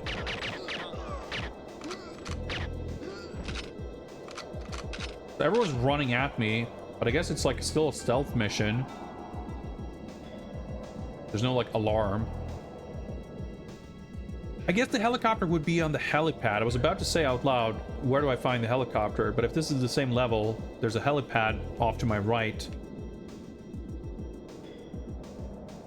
And reasonably, that should be where that is. I wonder if guys are gonna snipe me for the darkness here. They're just gonna spawn.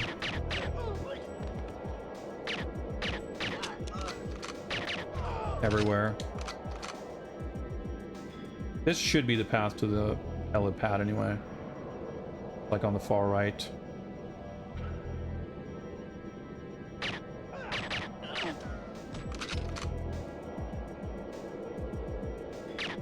Guy's probably running towards an alarm or... oh, maybe not. He wasn't running towards me. But he might have been, sort of, except the pathfinding's all fucked up.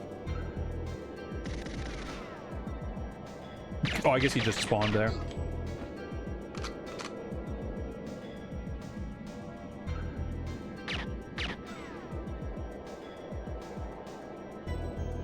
Fuck did he go?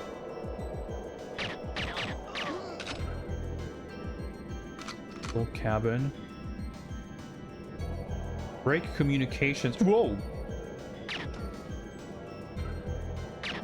That's right, the intro cutscene showed a little surveillance camera. Comms room key, that seems important. That's going to be to one of the sheds. This is probably a good route to take. This level feels like it's way bigger than last time. There's the satellite, so this should be the helipad over here.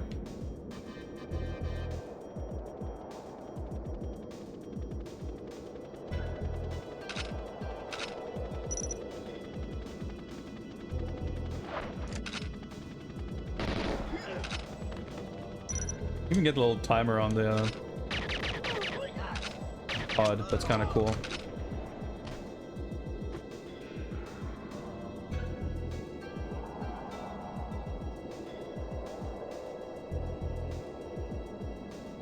Right, is this the comm link? I guess that would make sense.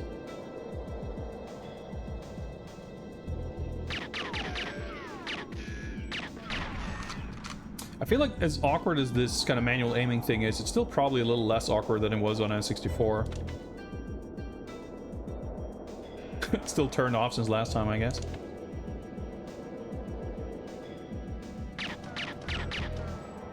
I don't know if we used the key, but I guess the game doesn't tell you if you do. Yeah, I don't think whatever that objective is handled here, but I figured I'd check. There was a guy there. Okay, I see.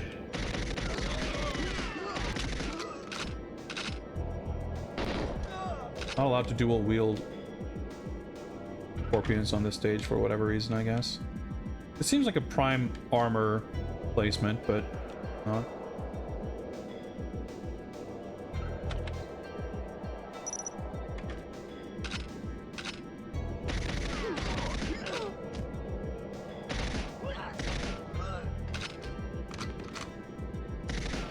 I think the dudes spawn on this level is like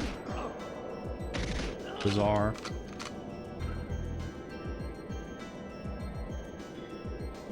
We just have to, I mean, it could be over here.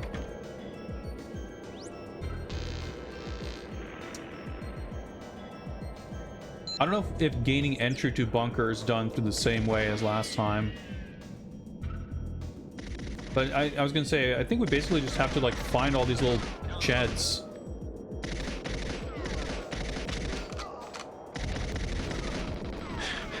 And eventually one of them is gonna have what we need.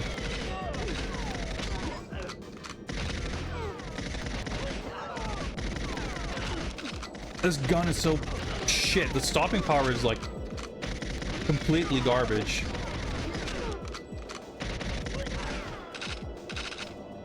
We killed a few more guys with AKs. We got the key from... Okay, all right. I did not... I was not walking in the direction I thought I was, but this could be... That's where the safe was. This is where the toys were. Armor. Right, so continuing down this path is where I got spotted by a camera in the other level, and there was nothing else there. But this could be comlink area or something, right? Yeah, well, we didn't avoid the alarm, but...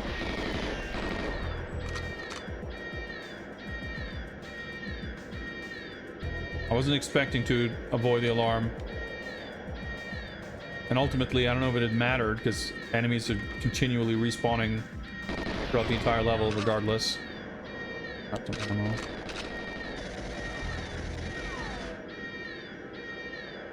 Listen to this beautiful noise. I was gonna say, unless it cuts out when we leave this area, which it did. Okay, so maybe it's the... whatever shed had, like, the safe. That's like a little observatory. But I don't think we can even go inside. Full of, like, explosives last time. Like a little alcove, yeah. That was full of barrels last time. The shed there on my left, I think, is...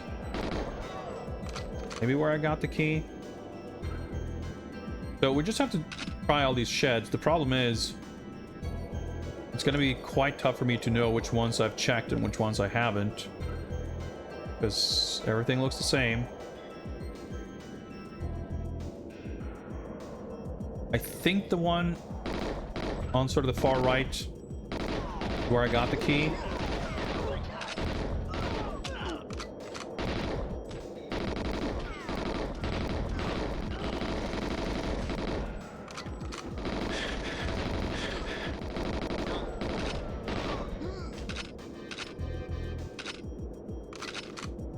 Ammo problems here. So I don't think I've checked this one. Of course, it's nothing.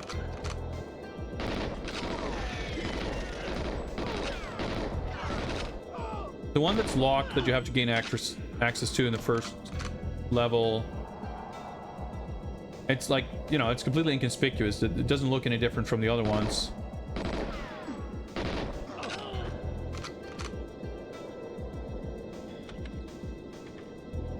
But, boy, knowing which ones you've checked and haven't,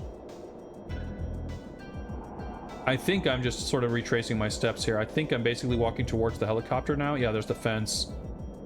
But I think this might have been the one where we got the key. Should see the satellite dish.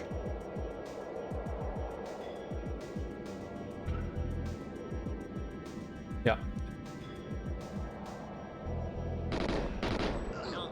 That was a grenade.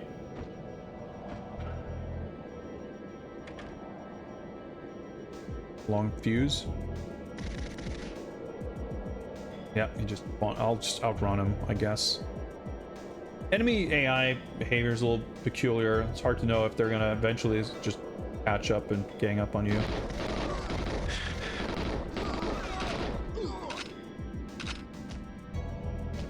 Hopefully I check this.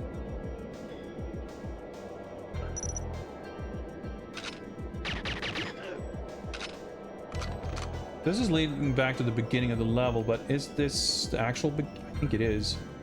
Yeah. Visibility is a lot better in the old graphics.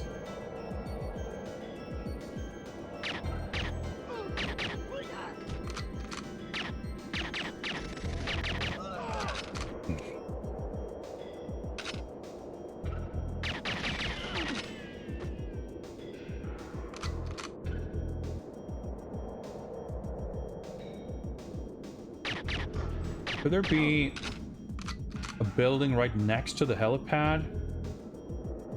I didn't check. I don't even really know what I'm looking for. I got a key. Break communications link. I mean, maybe I'm just supposed to break something inside the satellite dish building, and I needed the key to enter that building? Entirely plausible. Fairly sure I've been inside here, but let's just quadruple check. I guess that's what's... Oh, that's... There used to be a camera there. That's what I thought this was some weird glitch that was like clipping through the wall.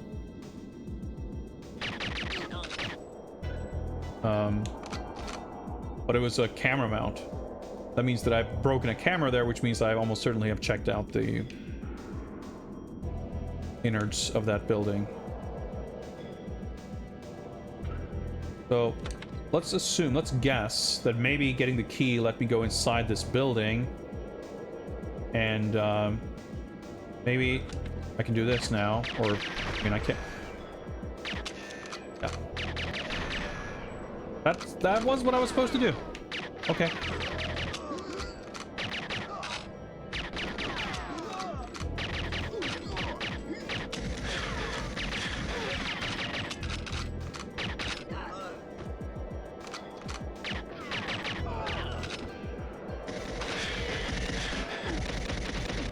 Gun. Two piece of shit guns is decent, at least, I guess. So, do I enter through the same ventilation thing, maybe? I think is this way.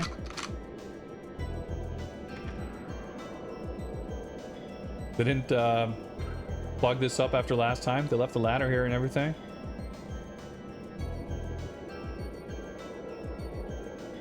Ah, they did. New lock technology. No longer... Access hatch has been welded shut. That's actually pretty cool. Little acknowledgement there. So according to the mission objective instructions for the last time we were here, it said something about the main entrance by the helipad being like, oh, don't go there. But find the service thing. So, okay, that's... Figured that they would have that be the exit to make the two versions of the level a little different. So, oh, getting captured. Well, our duty as a 00 agent to end up in peril and locked up 12 minutes 57, but hey, we did it. I'm glad we did it because I could easily have ended up in a situation where I died and had to restart without having like gotten the answers to what the objectives actually were. So this is when we have to escape from our prison cell. And I recall this one being a real pain in the ass with the stealth shit, which I guess is like I'm saying that before every level. And it hasn't always been true. but also the extent of the extent of how much stealth is required, what the alarm is doing, whether enemy respawns are tied to the alarm, whether like enemies keep infinitely spawning or not. Like all these mechanics work a little differently in different levels, and it's not clear what rules apply to which level. I feel like in the one we just played, it doesn't seem like anything would have turned out any different whether we have used more or less stealth. Really, it's not like we took care of the enemies and then we're fine. Like they just kept spawning enemies constantly anyway. But I know that the game has like a stealth system in terms of like making noise. Like I've seen videos where people have broken down exactly how it works. It's like you're allowed to make a certain amount of noise, and there's also this sort of hive mind thing where if enemies do become aware of you, then the others know, and like it's a whole thing. And I recall this level being a thing where it really makes a huge difference, but I could be misremembering. But I think this is where we run around with our like throwing knives and shit. So we'll see how it goes. So Parabex, apologies if you've repeated this 10 times, but what is this secret mission category? This looks interesting.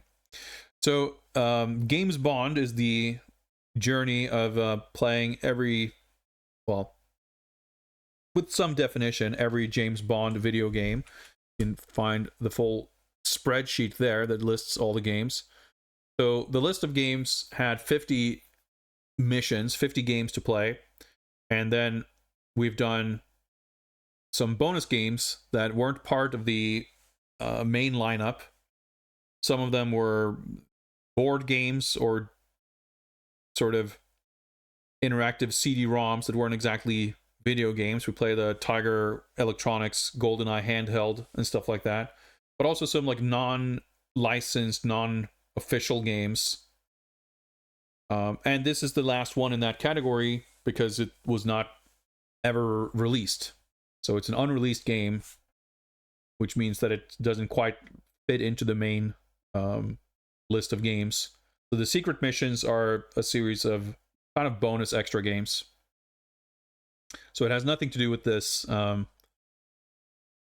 It's nothing in the game itself. It's just part of this project that I'm doing. But it is also the final game, because we've done all 50 games on the main list, and this is the last of the bonus secret missions.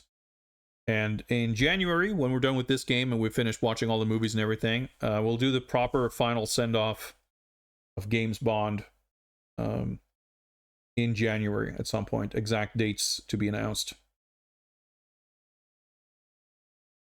Compare staff/casualty lists. Who knows what that means? Recover CCTV tape means finding a tape in a room somewhere. Disabling all security cameras is straightforward enough, except, of course, I will have no idea where they are until we've done it.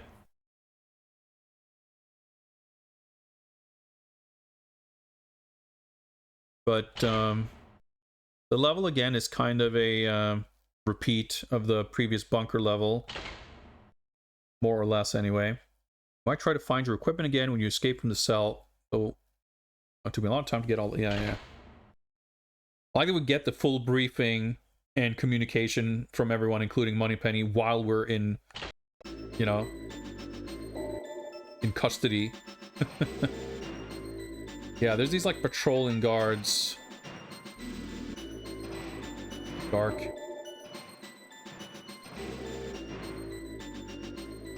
It appears that we are cellmates. He does not look enthused. Well, I think they did a good job. Like her wardrobe is kind of a better match for what she wears in the film than in the original model. The likeness is a little questionable. Doesn't look too bad.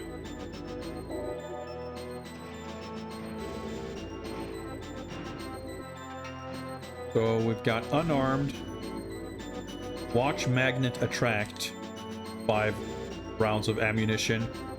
Giving a whole bunch of plot here. Right, so we can attract the key.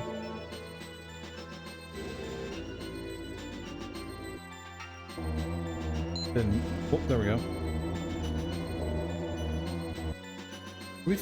There's definitely knives here somewhere, right? I get how that works.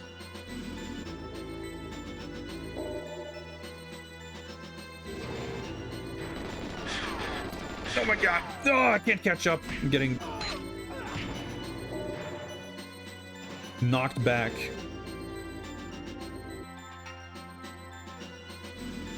Yeah, that's what I remember, but I also remember like never being able to visually tell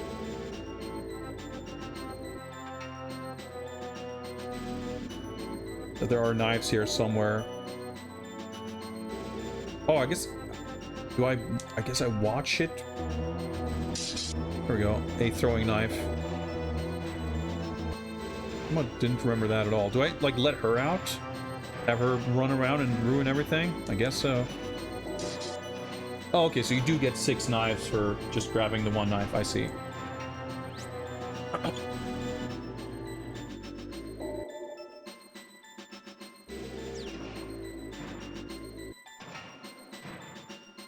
I recall there's like a room. Oh my god, that's pretty slow.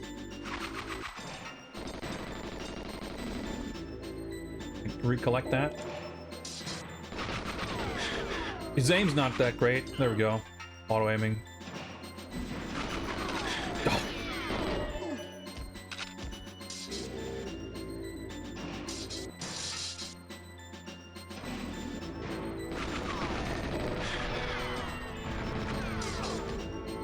Just bounces off of them. I guess he didn't die.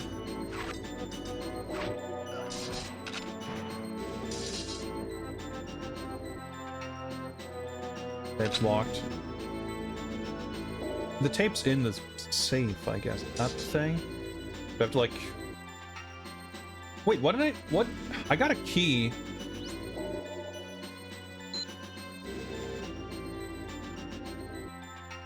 Safe key 1. Okay, and is it to a difference? I like that it's like not centered, so it's like flying around.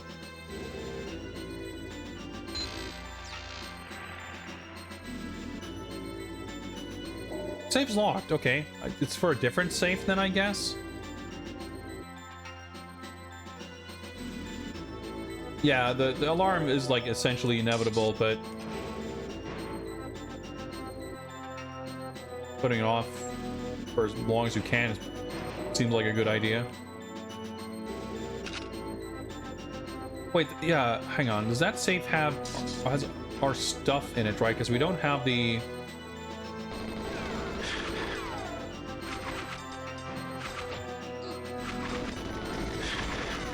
Yeah, I'm pretty much dead here. Like, as far as the noise stuff with the alarm, there's like a degree of noise that you're allowed to make in a certain window of time. And there's like a radius to how the noise gets disguised. It's kind of weird, but I'm shocked that... I guess for the alarm to get triggered, like, you have to be seen...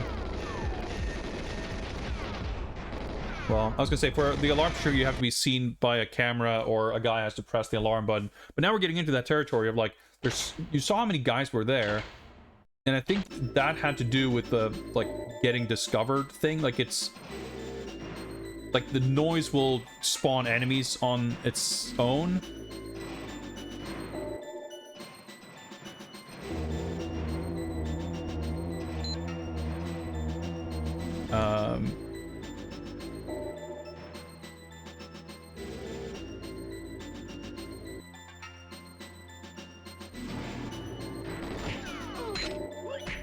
And it'll keep, like...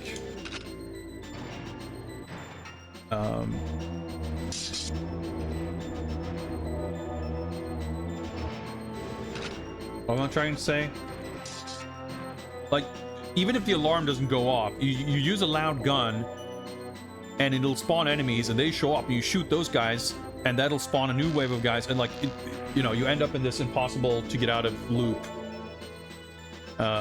Sort of. Maybe if you're, like, continuing to rush forward to where you need to go, you can sort of at least get stuff done while you have a constant barrage of enemies. But if you, like, stay put you're just going to be completely stuck. It's very tedious the way it works, for sure.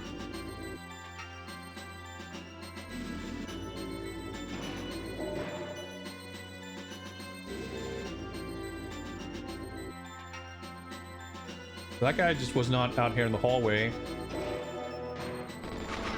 But if memory serves, they can only hear Bond's guns and not enemy guns. Is helpful.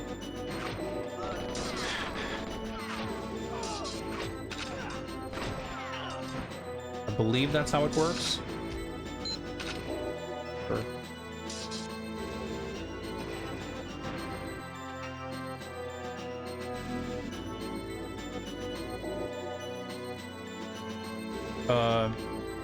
I guess I'm not allowed to collect them. Never mind, there we go. Go to the main control room.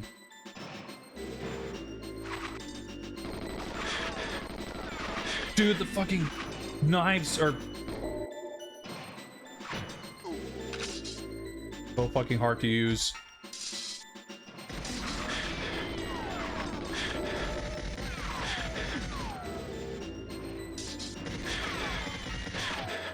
I'm getting like stun locked too.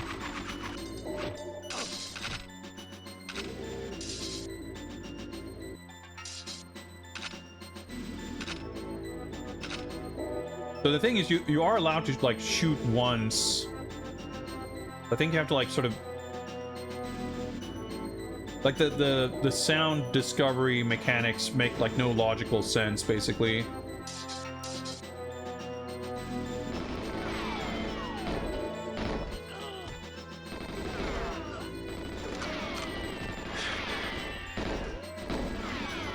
Okay, we're kind of screwed now probably.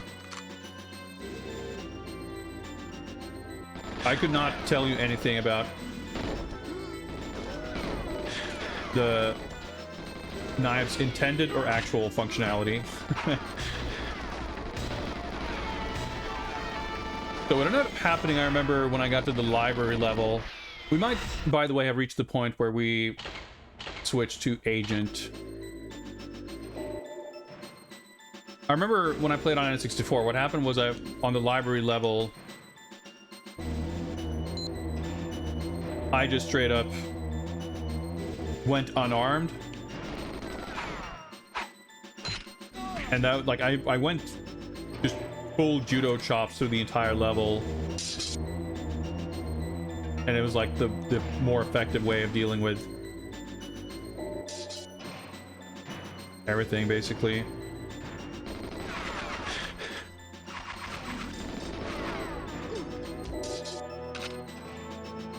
But yeah, so you've got these like patrolling guards, as well as dudes like spawning.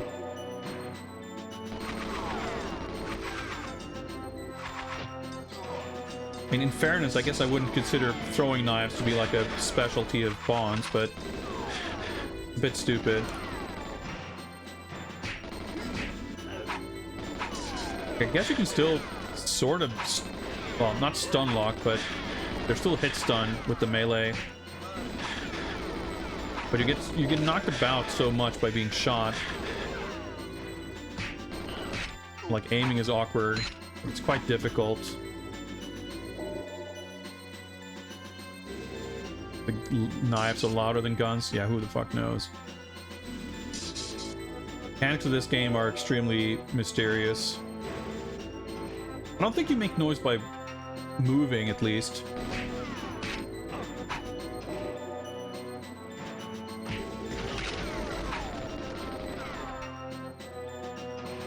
Eventually there's like the sentry gun.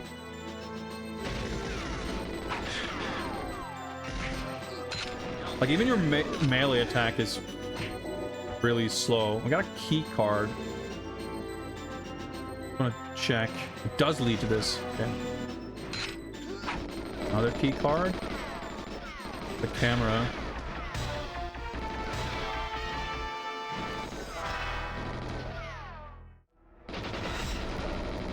I think probably the better technique.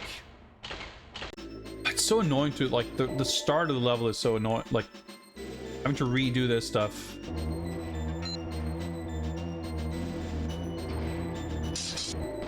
See, I guess that's... I think what happened is the watch is still active. It's got like 800 active frames. I guess that's what's happening.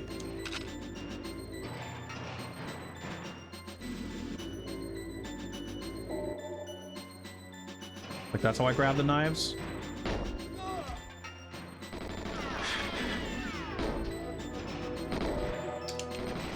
Not too much.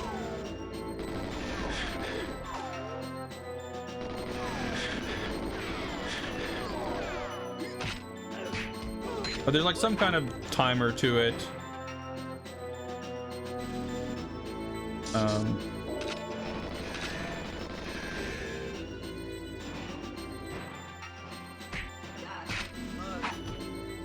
So yeah, we didn't trigger an alarm. We just sort of like made other guys aware of what was happening through the noise. So by taking down whoever was coming silently, that situation has sort of been reset.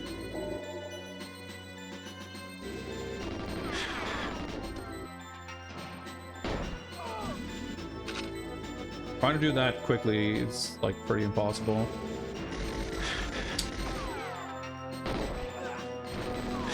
Oh my god.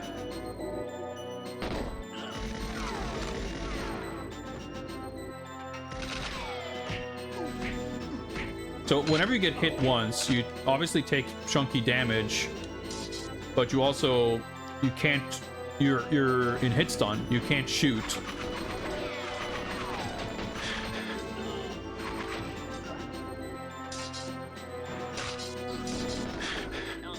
And you get knocked around.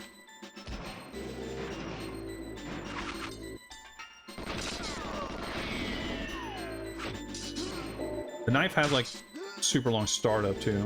Okay, there's the list, I guess.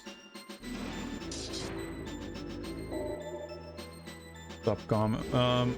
Wait, do I need to do something with this list? There's not a staff list.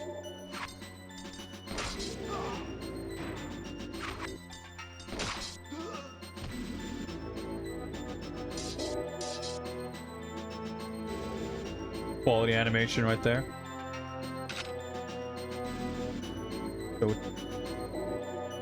Okay, I'm mashing the shoot button / use gadget button. Doesn't do anything.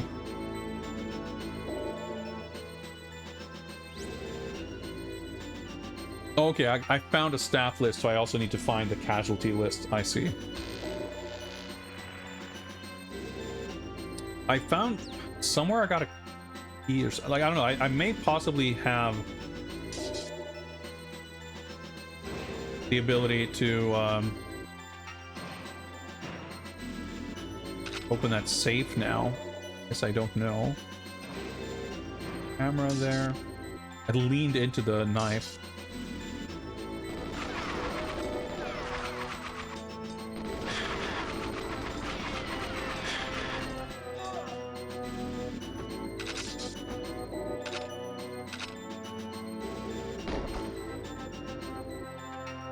If you shoot once, you have to like wait a certain amount of time and you can shoot again, but I don't know how long. Hopefully that's enough.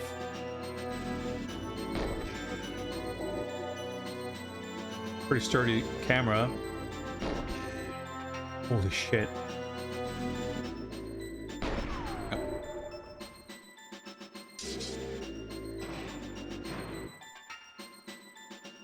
Now we're back to where the other version of this level started. That's the control room down the stairs.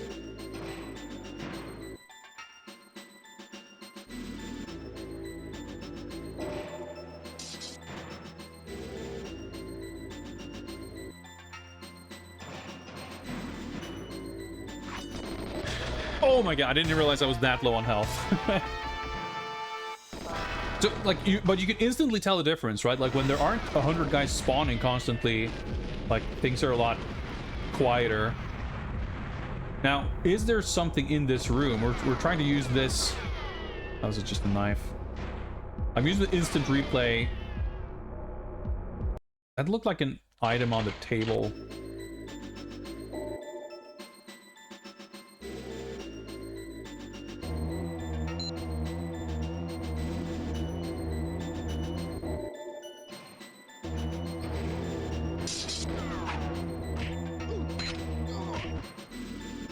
The aiming of how that magnet thing works is pretty mysterious.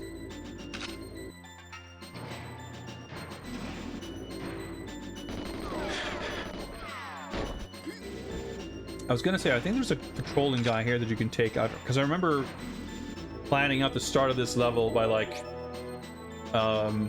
waiting for that guy to show up. Thinking of it now,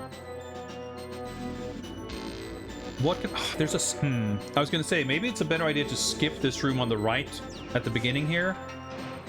But there is a safe key. It doesn't apparently go to the safe in this room.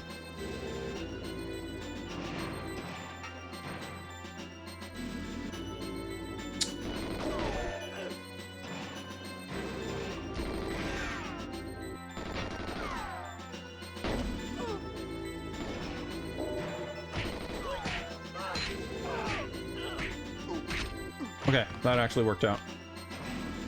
I was unsure if there was a point to trying to go to this room earlier, or if we should just skip it. Well, that worked out.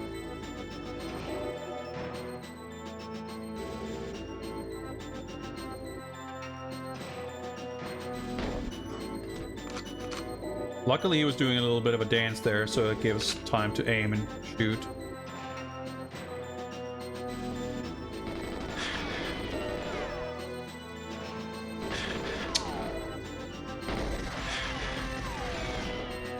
Kind of fucked. The rate of fire on the knives is really slow. Look how many guys have spawned here now.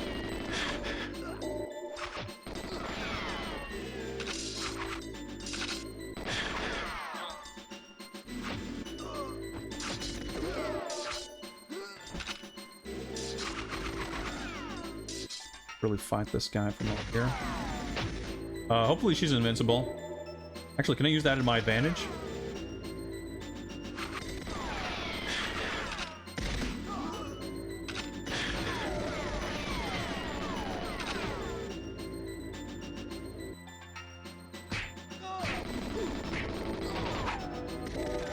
Die.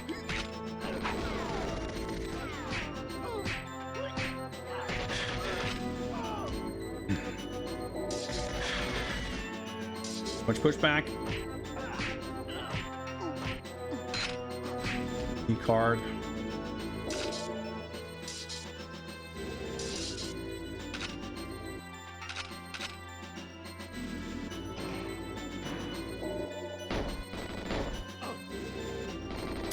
Oh my god, okay.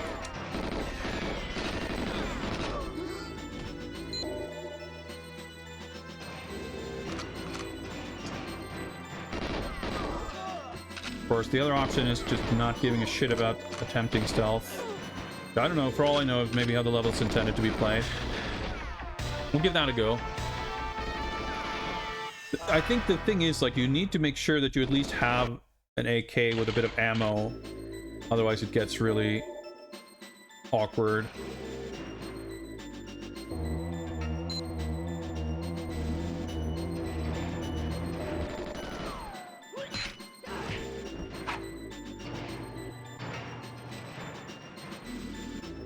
Still,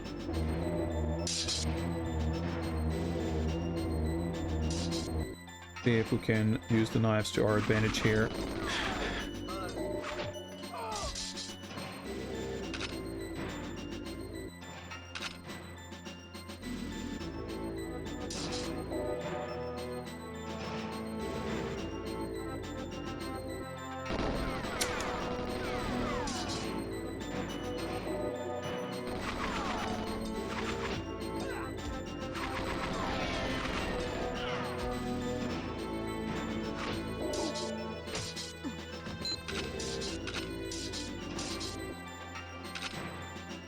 It's almost better if I get rid of the knives, so it's just faster and easier to cycle through the weapons.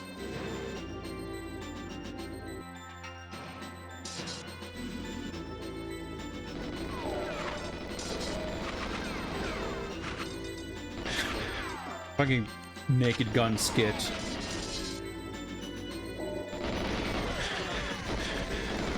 Look at the damage I'm taking.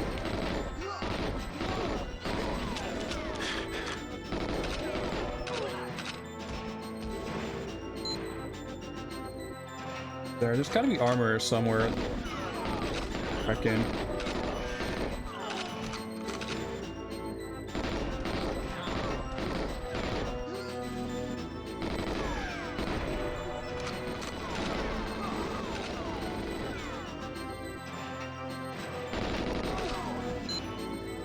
Video tape. Okay, that's the CCTV tape.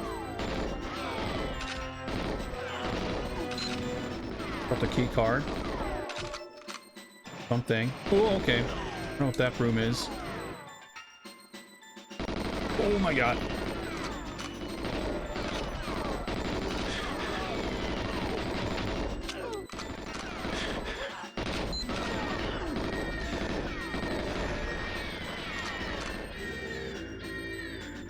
Let's trace our steps back to the beginning. That's the control room.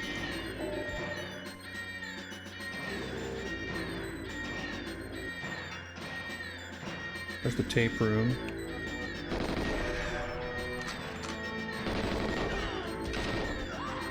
Ollie's died? Okay.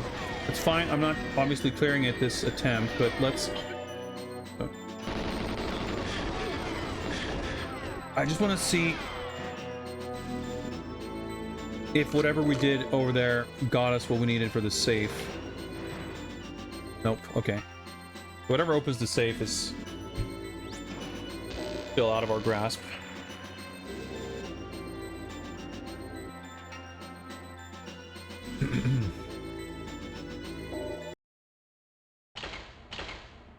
All right, let's switch to agent. So on agent, we don't have to care about some of the other objectives, which is kind of like bad in a way because we don't really need to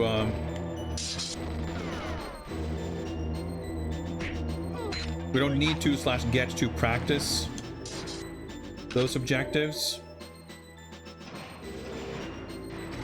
Interesting, you could have gotten through there.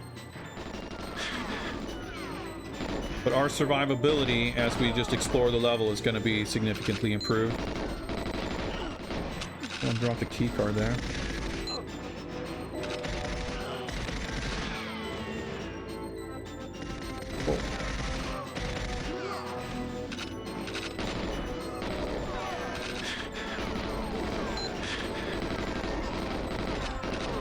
Let me get through here. Everything looks the same.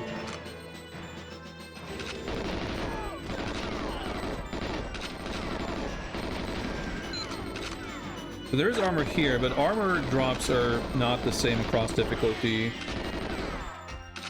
So it's worth checking, I guess. Unless we just decide to play the game on agent from here on out, which I wouldn't be totally opposed to. Hate these maze-like facility hallway levels.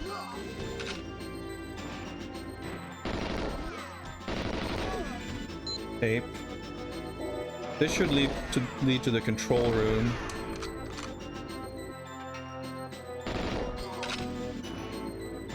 Yeah, leaving Natalia in the cell is like the obviously safer option. But I'm not so sure it's okay, there's a camera here. The camera should be the same.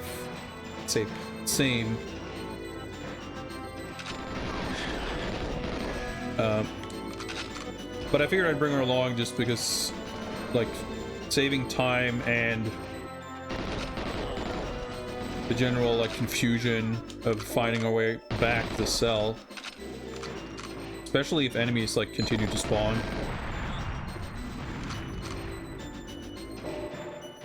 I grabbed another safe key at some point, so I want to check. Of course, I wouldn't remember.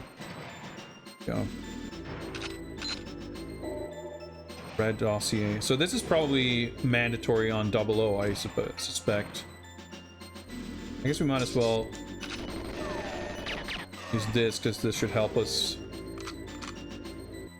prevent more enemy spawns. So I think the tape was everything we needed here, yeah. but let's check.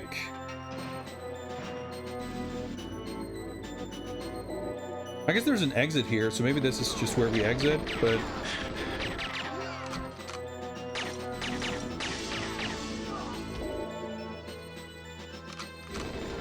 On Secret Agent, I guess you have to do to destroy all the cameras. I'm not sure if there's a camera in here somewhere. Oh, yeah, there is. I figured there would be.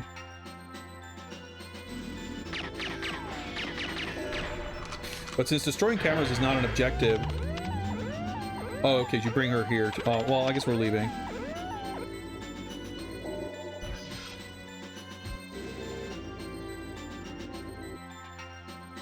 So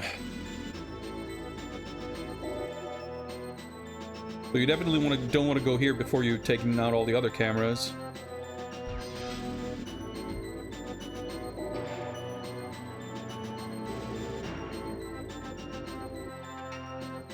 It's like unsatisfying to leave Secret Agent sitting, but this game is so fucking annoying, dude.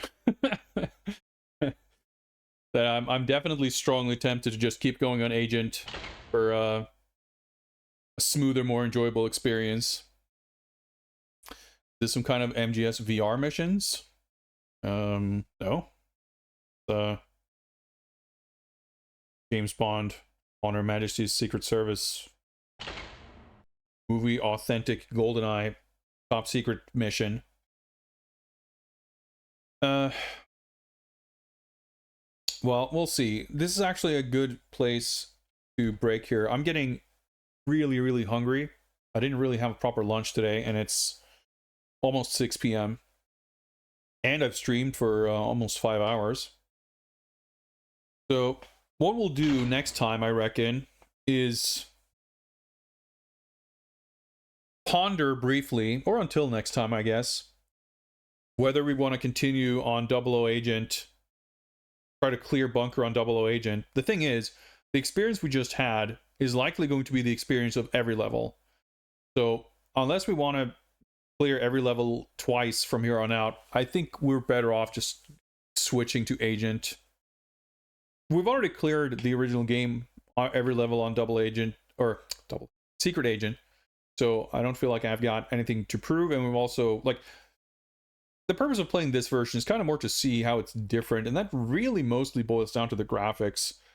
So the gameplay experience is a little bit different with the new controls, of course, but it's not